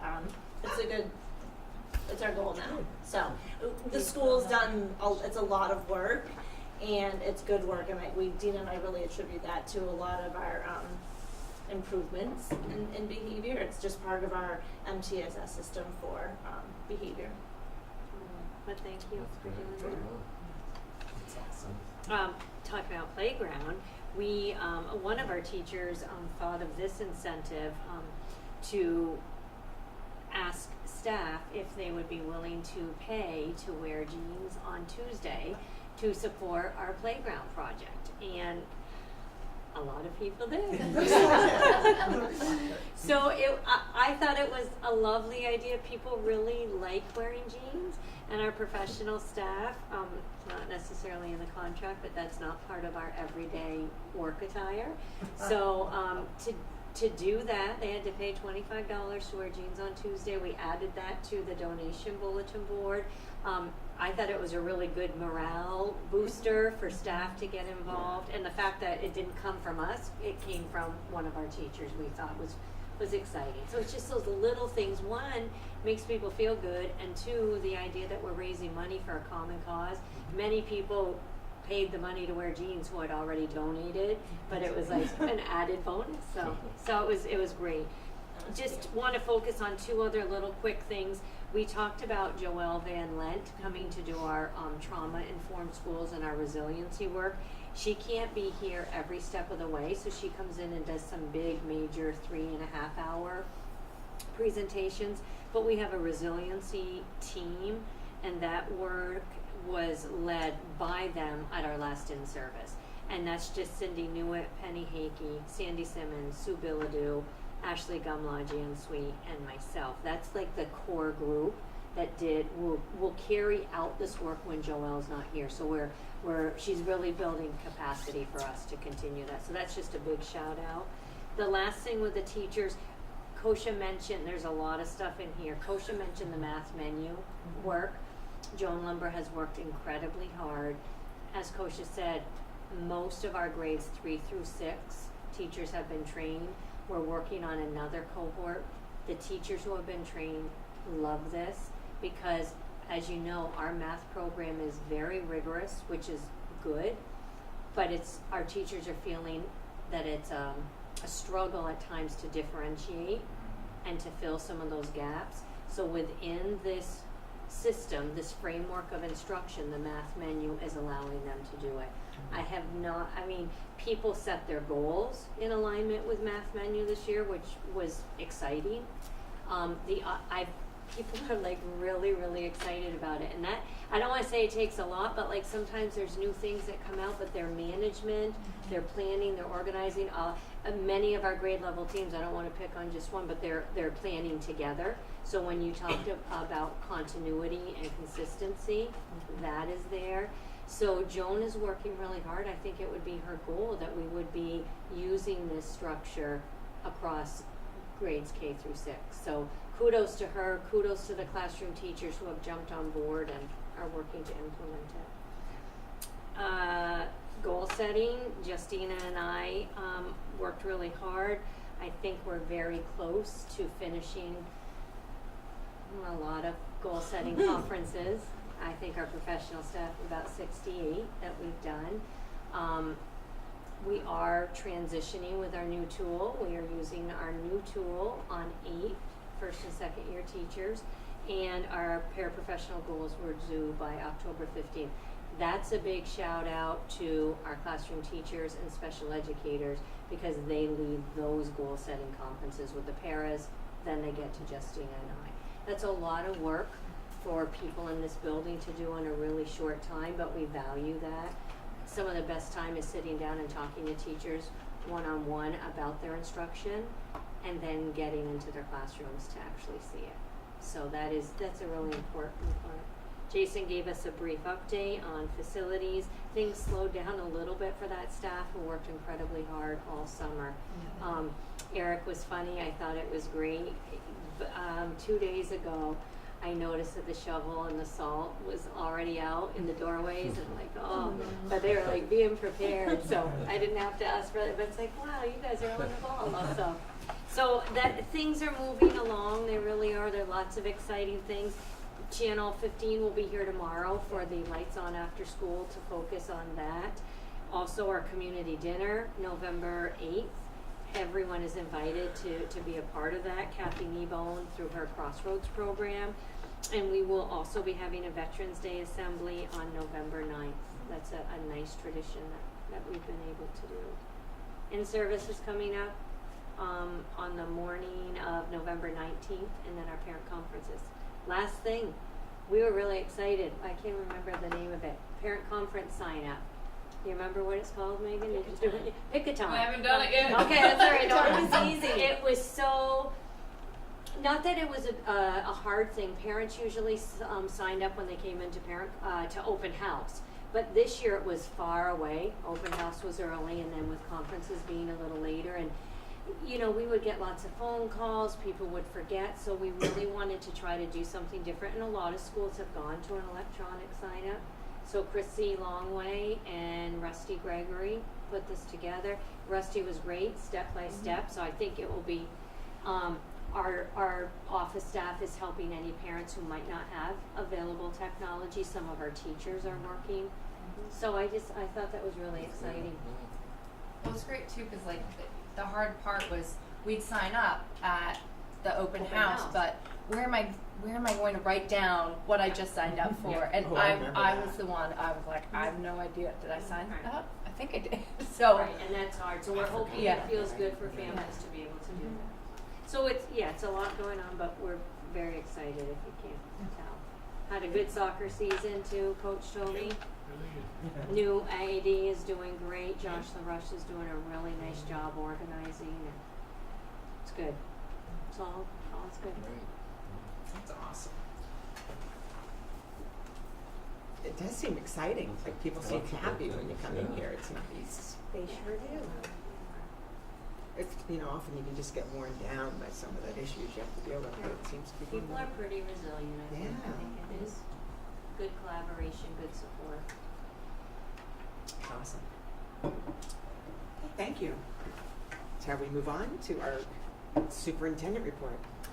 Well, I have the newsletter. This is later in the month. I think most people have seen it. And Kosha gave a great curriculum update. I have some things I want to highlight that are outside of the newsletter. So if it's all right with you, I'm going to do that. That'd be great. One of the things, well, I do have on there the Watershed grant update. There isn't one because the state of Vermont, this will shock everyone, but the state of Vermont has delayed a bit in signing a contract with the Regional Planning Council for these, not for the grant money, that's all secured, but for the projects to begin and things like that. So we were told in July that it would be September, and in September it would be the end of September, the beginning of October. I called about 2 weeks ago, because Highgate and Swanton are both involved in this process. And she said, I'm so glad you called. I just am signing things with the state. How do we organize, you know, so we're in the beginning stages of getting it scheduled, but they're having a hard time to kick off. I think there's a number of players that need to be involved, and that's part of it. So when we do have that initial kickoff meeting, we'll have more to report. So that's pretty quick. When you saw me last, I was getting authorization from you to go to the VHI, the Vermont Education Health Initiative meeting. I did that last Friday morning. Also, I went to the School Board Insurance Trust meeting. I didn't vote because I didn't have those proxies. But there were no issues to vote on really, except people were getting voted into onto the board. But really, it was good to hear just brief updates on the Act 11. For those that don't know, Act 11 changed how health insurance will be negotiated in the state of Vermont for teachers, and the process that will take. That's going to be happening at the state level between school board members and Vermont NEA members. And that process will be finished with a hard stop by December 2019. They, in case they need arbitration, they even have that locked in for that time, so that it would be January 2020 that the health insurance would shift. And they're not negotiating the plans; they'd be negotiating the shares between employers and employees, things like that. And whether there's health reimbursement plans or health savings accounts. So those kinds of things. So it was interesting, and somebody from the Department of Financial Regulation, who they regulate insurance companies, spoke about rate setting and how they actually come up. Because one of the things Laura shared that's reflected in the proposed budget is an anticipated 11.8% increase in the premium cost for the gold CDHP plans, which most folks have. And so they did talk about how the insurance carriers and the VHI and the regulators work together to make sure that those rates are appropriate. So they're talking about the same plans they have now? Would Yes. be just- The insurance, it was learning. I mean, I know more than the average person about these things, but I'm certainly not an insurance expert. But the plans themselves will not change. The plans offered by VHI will remain the same. But how much the employer pays, how much the employee pays, those kinds of things are what are negotiated, and they'll be negotiated centrally and imposed upon us all. And actually, that's one of those things that many folks don't feel so bad about having that imposed, because it is one of those equity pieces, and it really helps I think it helps at the local bargaining table if you don't have to worry about insurance. That's true. But there is a lot. Be nice if they'd let them go to the silver plan and then not have such a high copay. But that just gets things complicated probably.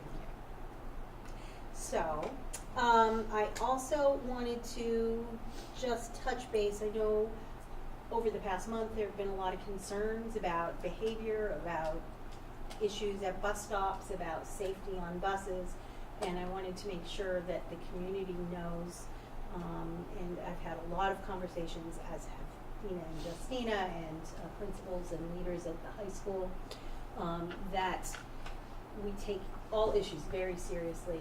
I was very impressed with how quickly issues were dealt with by Swanton School and MVU, how quickly individual students' issues were dealt with, and how appropriately. And then, but there continue to be, people are concerned. What do? I have concerns about safety on the bus. I have concern about other things. Our last leadership meeting as a supervisory union, it's a 2-hour meeting. We spent an hour and a half of it talking about these issues, planning about possibilities, things that we can do to be proactive, and making sure that we continue to react appropriately. Simple things like when families were looking for copies of hazing, harassment, and bullying policies, and the website is under construction, and things weren't labeled accurately. We took care of that. We made sure that things were named so that families could find appropriate documents for schools. Everything is up there. There also are references about procedures in the school handbooks. And I believe tomorrow we have another meeting with the bus company where we continue to dialogue about what we can do for prevention, and what we can do to make sure that people feel that they're being heard when there are concerns. And that's, I think, the biggest thing. And I want to make sure that no matter what the procedure is, if you really feel as a parent that your child's in a bad situation, you contact your principal, no matter what school you're at.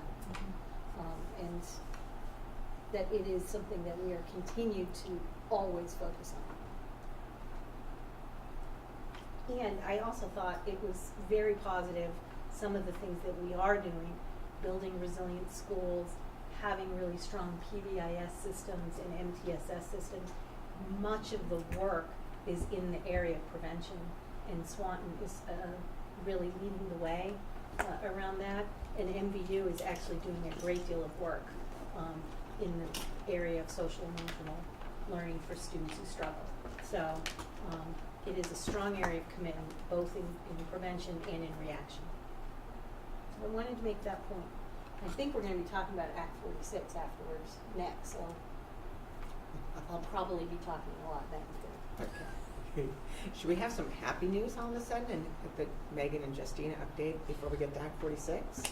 Yes, I think that might be great. I We can move the agenda around all day. Let's go. It's a pretty brief update. Yeah. Just continuing to do fundraising. Debbie continues to spearhead the outreach and marketing. And at this point, I don't have the latest numbers. I don't know. We are just about halfway there between, It's amazing. about $100,000 between what's been donated already versus and what's been pledged. So I know Debbie's, like Megan said, is continuing with that.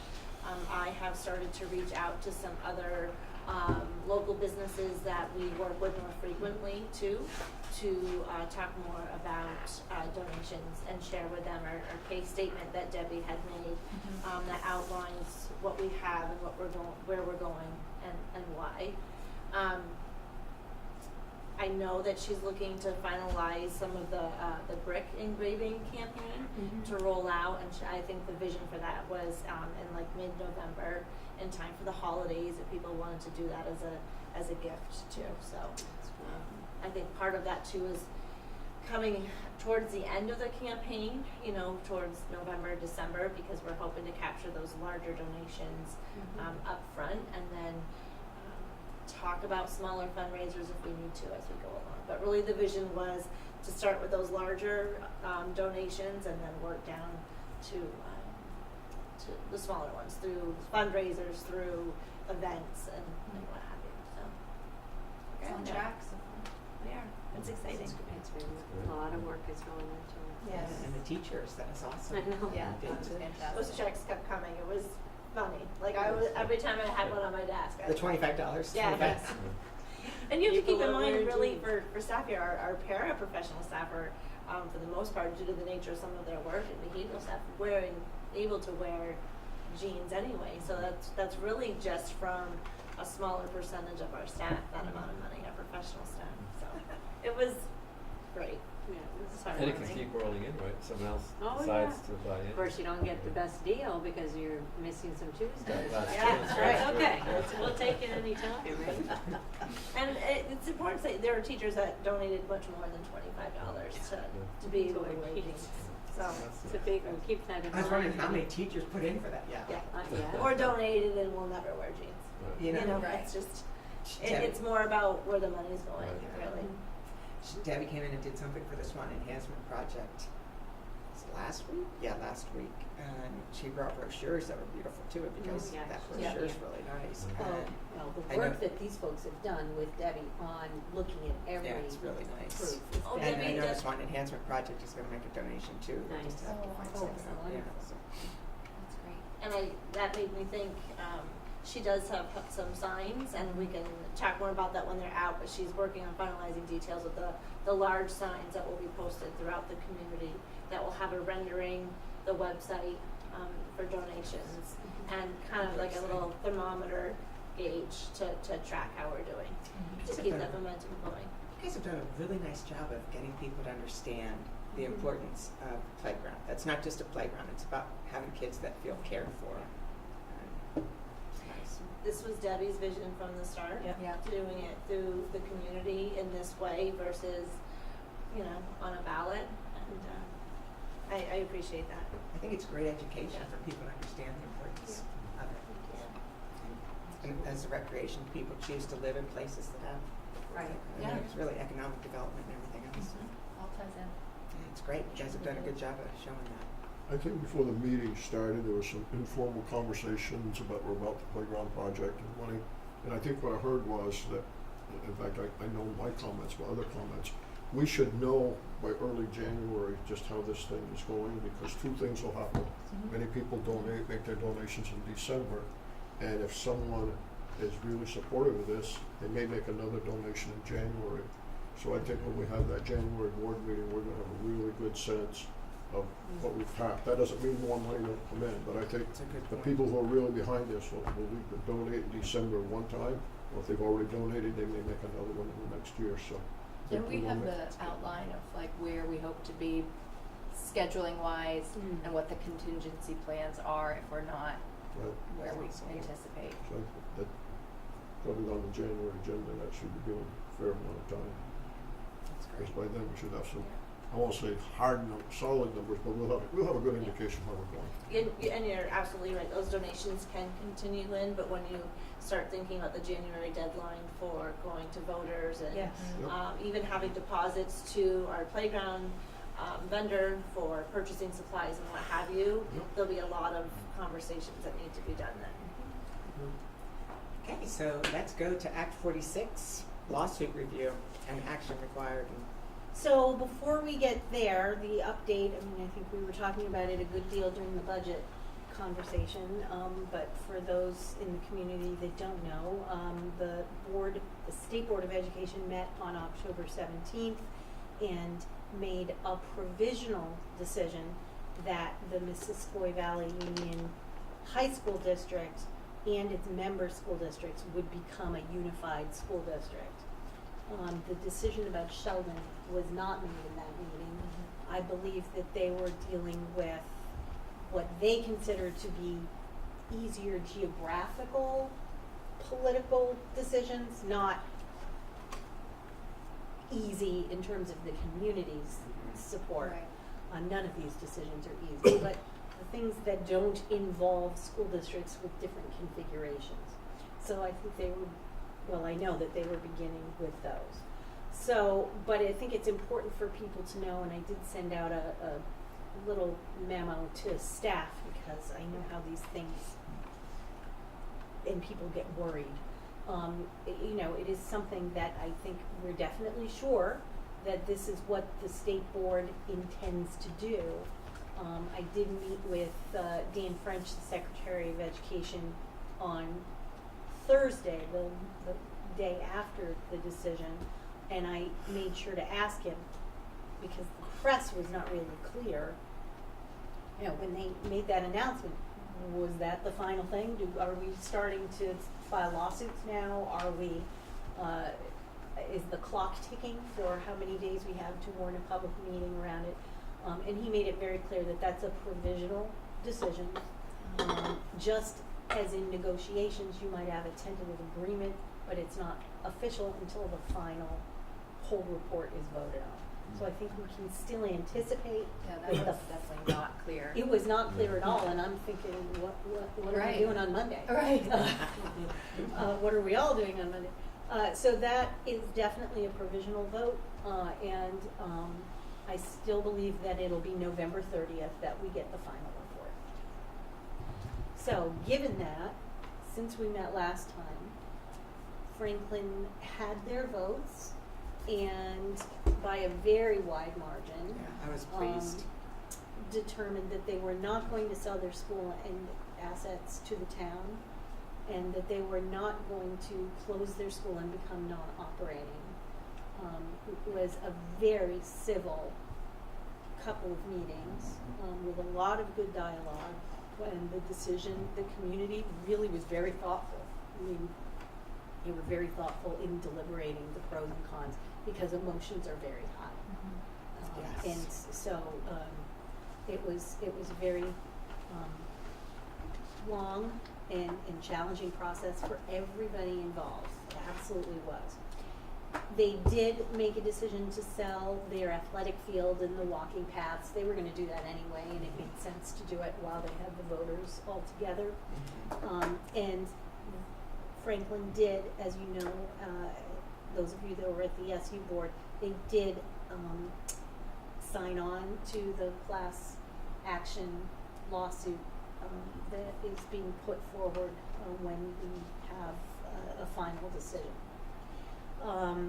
Since that time, Sheldon deliberated and decided that they too would sign on to the lawsuit, and they will reconsider it at their next meeting. I think part of the difficulty that school districts are grappling with, particularly those that are not having hundreds of people come into the gym to talk about it. I mean, the other towns don't have that same kind of support for a lawsuit in their community. They're not getting that kind of feedback. So, and there's not a lot of information unless you joined in the lawsuit. So they wanted to provisionally sign in and show support, and then they will consider it as well, whether they continue or whether they pull out. Highgate did the same thing. I would like to add something at this point, because I know we have to take an action here. And I've done some thinking, and I know we discussed this last time, that a lot was going to depend on what happened at Franklin's meeting.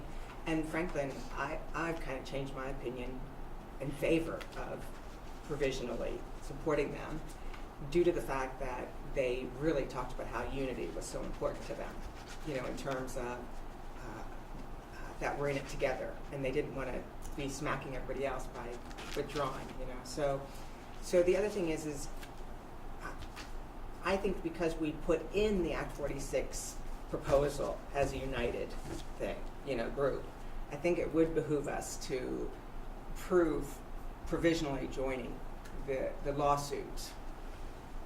But as we said, we're not part of it. You know, our townspeople aren't asking us to join the lawsuit.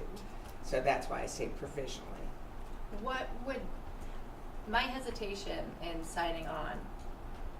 We say provisionally, and it's basically to show support, and I am all for, you know, the unity between our schools and our towns and our communities.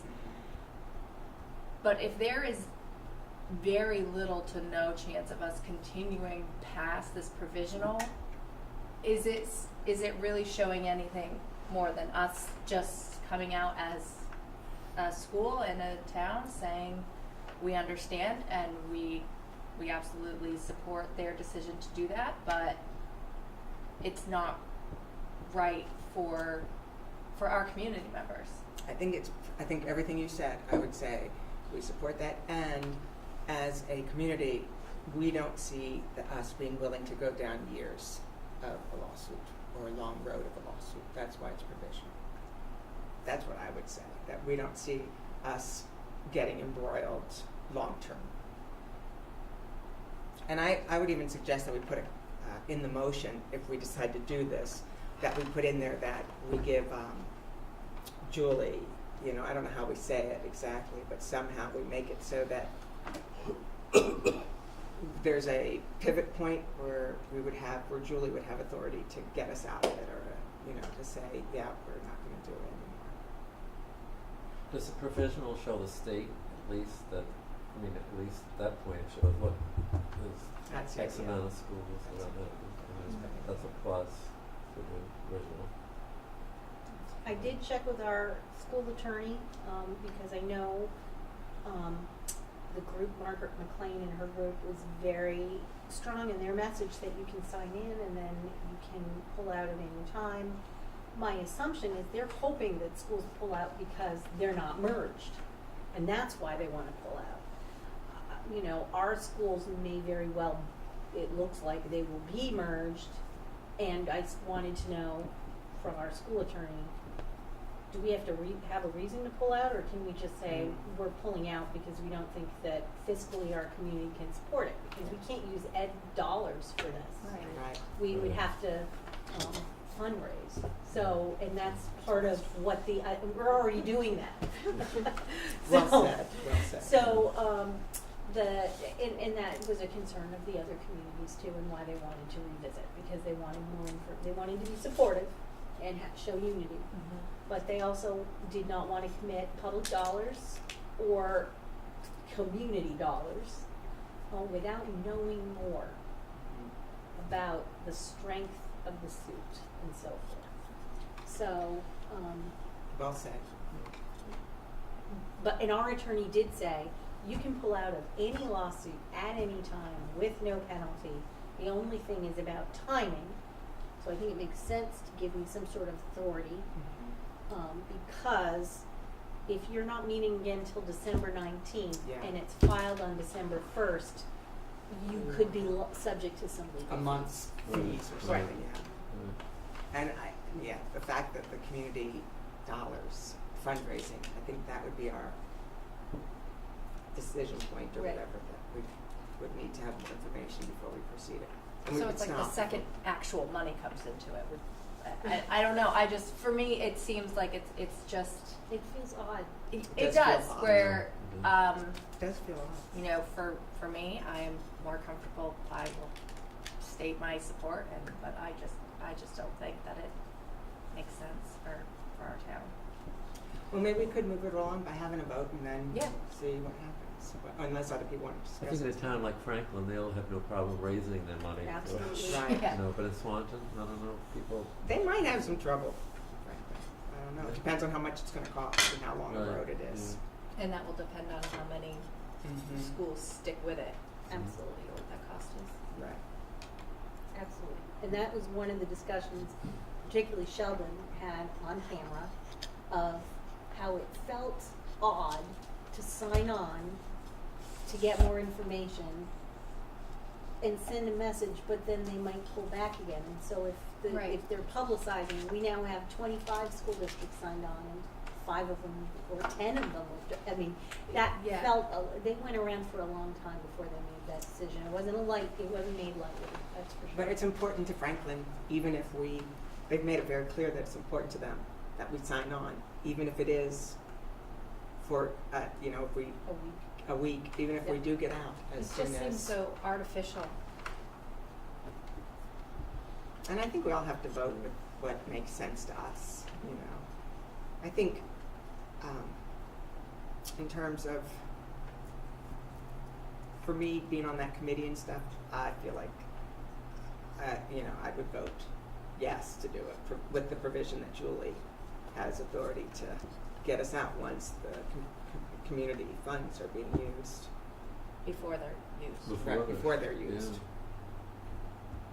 Because I don't feel comfortable dedicating community funds at this point, but I do feel comfortable supporting them. And then how much time do you have to raise the funds? I mean, it's like a whole, boy. It is, No. it's hard, it is odd.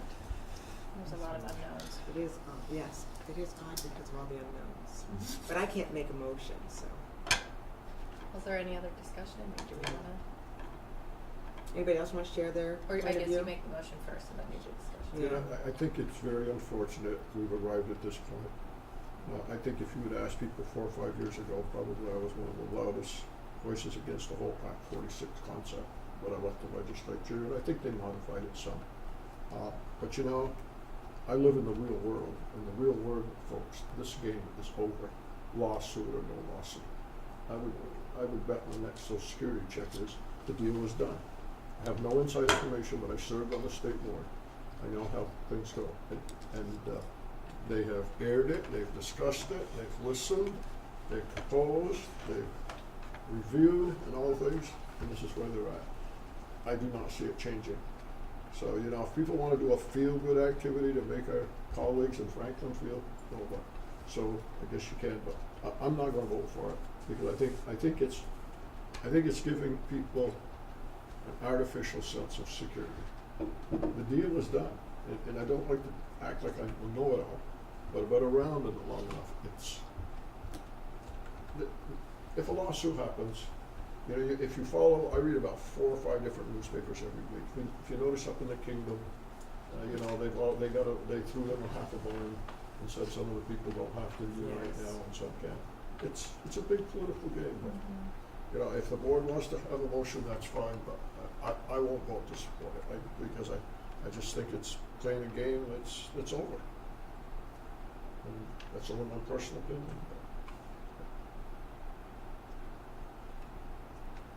Well, we do have on here action, so I do feel like it's something. Yeah, we gotta do something. We should, I just want to make sure everyone's had it aired, any questions. Well, we can make a motion and it might not pass, or it might. Great. We don't know. So far with who we've heard from, it's not passing, but it could still pass. Usually when you make the motion, that doesn't mean you have to vote Right. positively. Sometimes people make the Right. motion because for the purpose of discussion, for the purpose of moving forward. Yeah. The chair can't make the Can I motion. make a motion even though I'm gonna vote against it? Yes. Then I'll make the motion that we, join the Act 46 lawsuit in support of the other communities in the Franklin Northwest Advisory Union. With the provision. With the provision that, that Julie has the authority to, pull us out of that lawsuit, prior to any monies being incurred. Sounds good. We have a second? I'll second. John will second? Great. Okay, discussion. So I won't be voting for that motion. I'm voting against it. What's that? I won't be voting for the motion. I'll be voting against it. I was waiting for a motion to be made before sharing my feelings.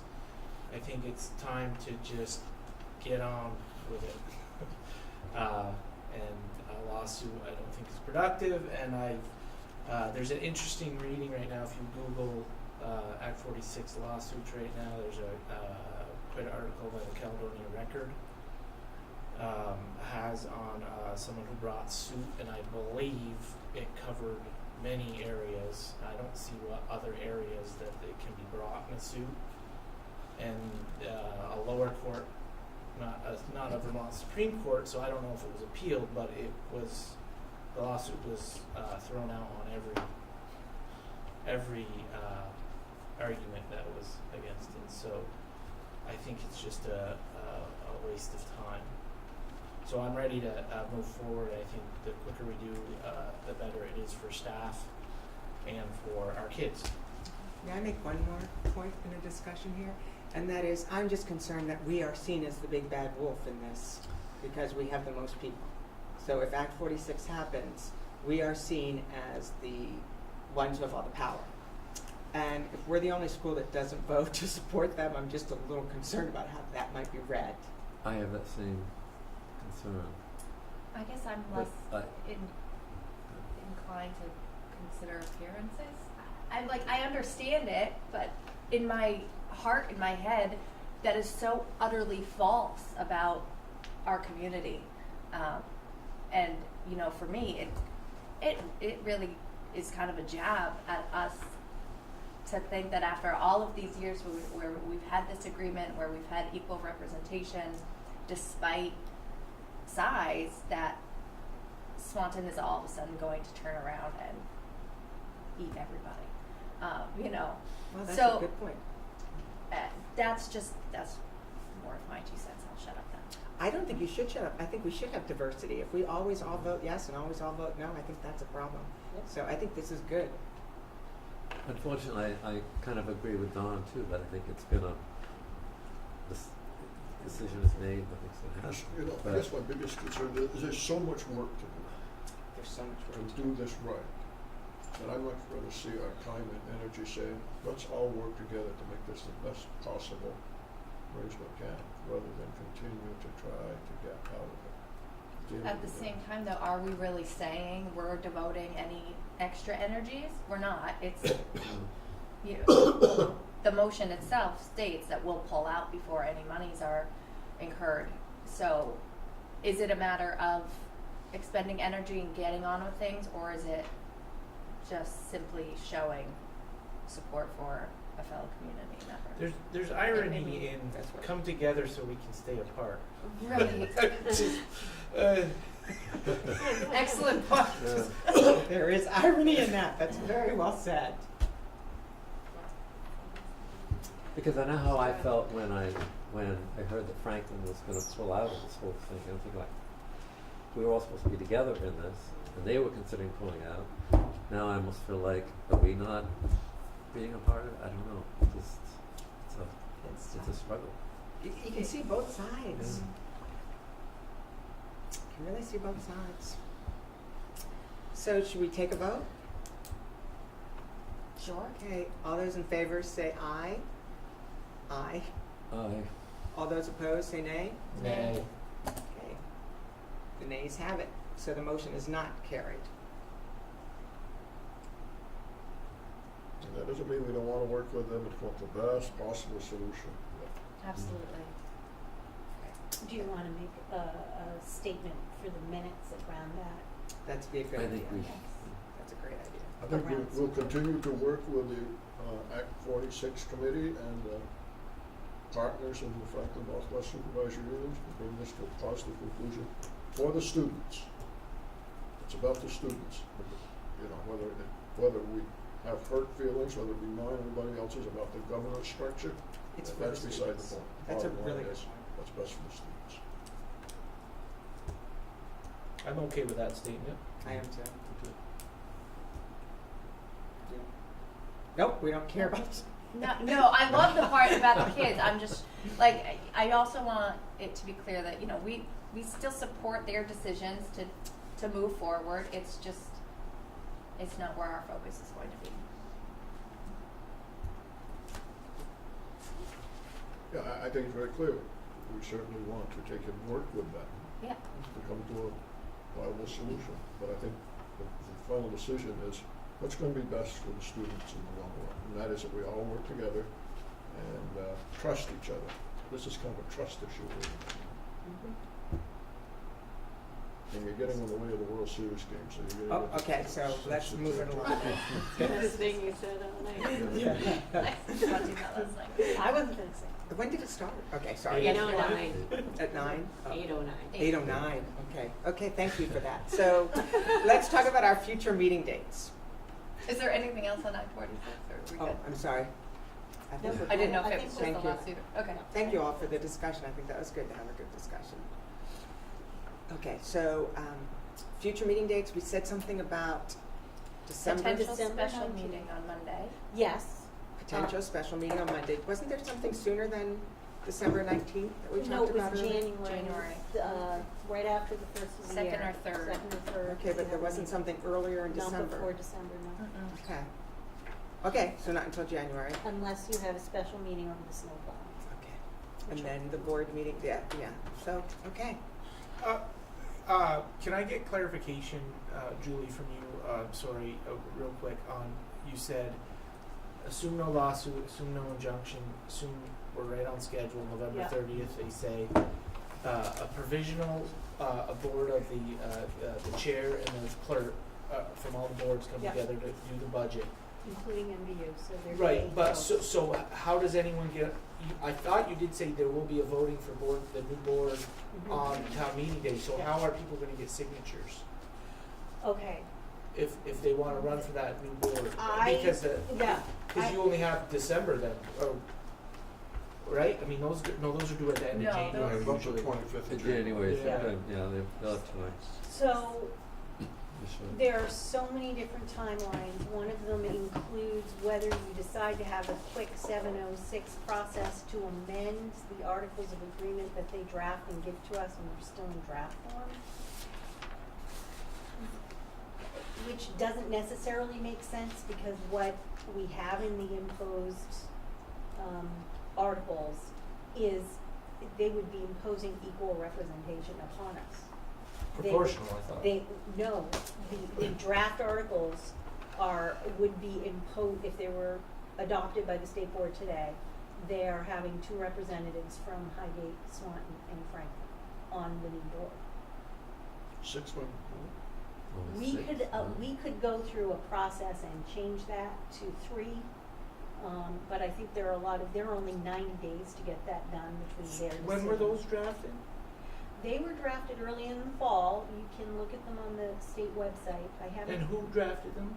The Agency of Ed, and they've been through the State Board of Ed, but they have not been adopted yet because they've been doing this piece first. So I thought all along I thought that was gonna be proportional, even Well, the 706 study that- was gonna be proportional. The 706 study would have to Committee. have been, committee would have Right. had to have been But the new proportional. board doesn't have, it's, That is one of the big disagreements that has been going through our community. Mhm. The state assures us that they have legal opinion and court precedent that allows for proportional representation under certain circumstances. And there are some materials that explain some of that I'd be happy to share. with you. proportional. You just said Equal, propor- sorry, equal. equal. So But what's that- the big? They everybody believe, has- they everybody believe, has to know. everybody has to, it's very At much large exactly district, like so, MVU. At large district. Wow. Because you would have the same number of people from each town and all towns would be voting on those. Right, but what I think has not been done historically in this community, but could be done, is a person from Swanton could be listed as the Franklin rep. No, that is in the rules that, in the draft, Two from each town. that it has to be, you have to reside in Franklin to you have to reside in Highgate, you have to. Then I'm not sure it's at large then. This is It's interesting. called a hybrid, Yeah. that's why. And I'd be happy to forward Yeah, you the documents I'd that they be have. interested in that. And I have not, because of where we are, we haven't done a lot Yeah, of conversation it's- and going right. that deep in But there. so people who wanna run are gonna have less than a month to figure that out, Right. if they wanna Right. run. Oh yeah, the whole thing Or- is very condensed, you're exactly right. Well, let's say that 5 people from Swanton run, 3 from Highgate and 3 from Franklin. 2, 2, and 2. According to, if we go through if we allow the articles to be imposed upon us, and we don't go through a process of creating our own, So that in the final vote, What if the person in one Swanton with the person least from- votes, This is because we have 5 candidates, You have a bigger, so the person with the least votes in Swanton might have more votes than Highgate and Franklin's the top vote getter. Right. I see the loss. Boy, they're really That's what I'm backtracking. saying, Oh, you can't, right. it's not, They're really backtracking. I get it at everything. large district, but you can't restrict that then. Right, well, it's a 'cause you could- hybrid model. I'm not gonna pretend to be an expert, because Right. I've looked at the charts, and I'm Well, I think you're right, but I But- think they're wrong. Well, that's, Well, here's the issue is, you know, it's, if they impose it upon us, we're not the ones at fault. Exactly. In terms, if somebody could sue the state over whether it's No, fair or we not, don't. but couldn't. So in the district you came from, Oh, they didn't do it, they did it proportionally, Right. not equally. and you can have three people sitting there, but each have 1/3 of the vote or Yep. something like that. So they Right, did. but Don's example is good, because if Swanton had 5 candidates, in theory, if Swanton turned out, all of those candidates might have more than the highest Right. height in Franklin. Right. well, let's do some research on this. Yeah. You know, just all of us looking at it, and maybe Julie, if you don't mind sending us that out, that'd be awesome. I'm happy to. Okay, the web link or That something. might keep you on the board. Yep. There you Okay. go, Billy. So this is good, so all these worries might be moved. Well. Who knows? Anyway, so anybody have anything else they want to add before I close the meeting? We don't have anything for executive session. Okay. The That's a meeting first. is adjourned at 8:32. We did go over, sorry guys.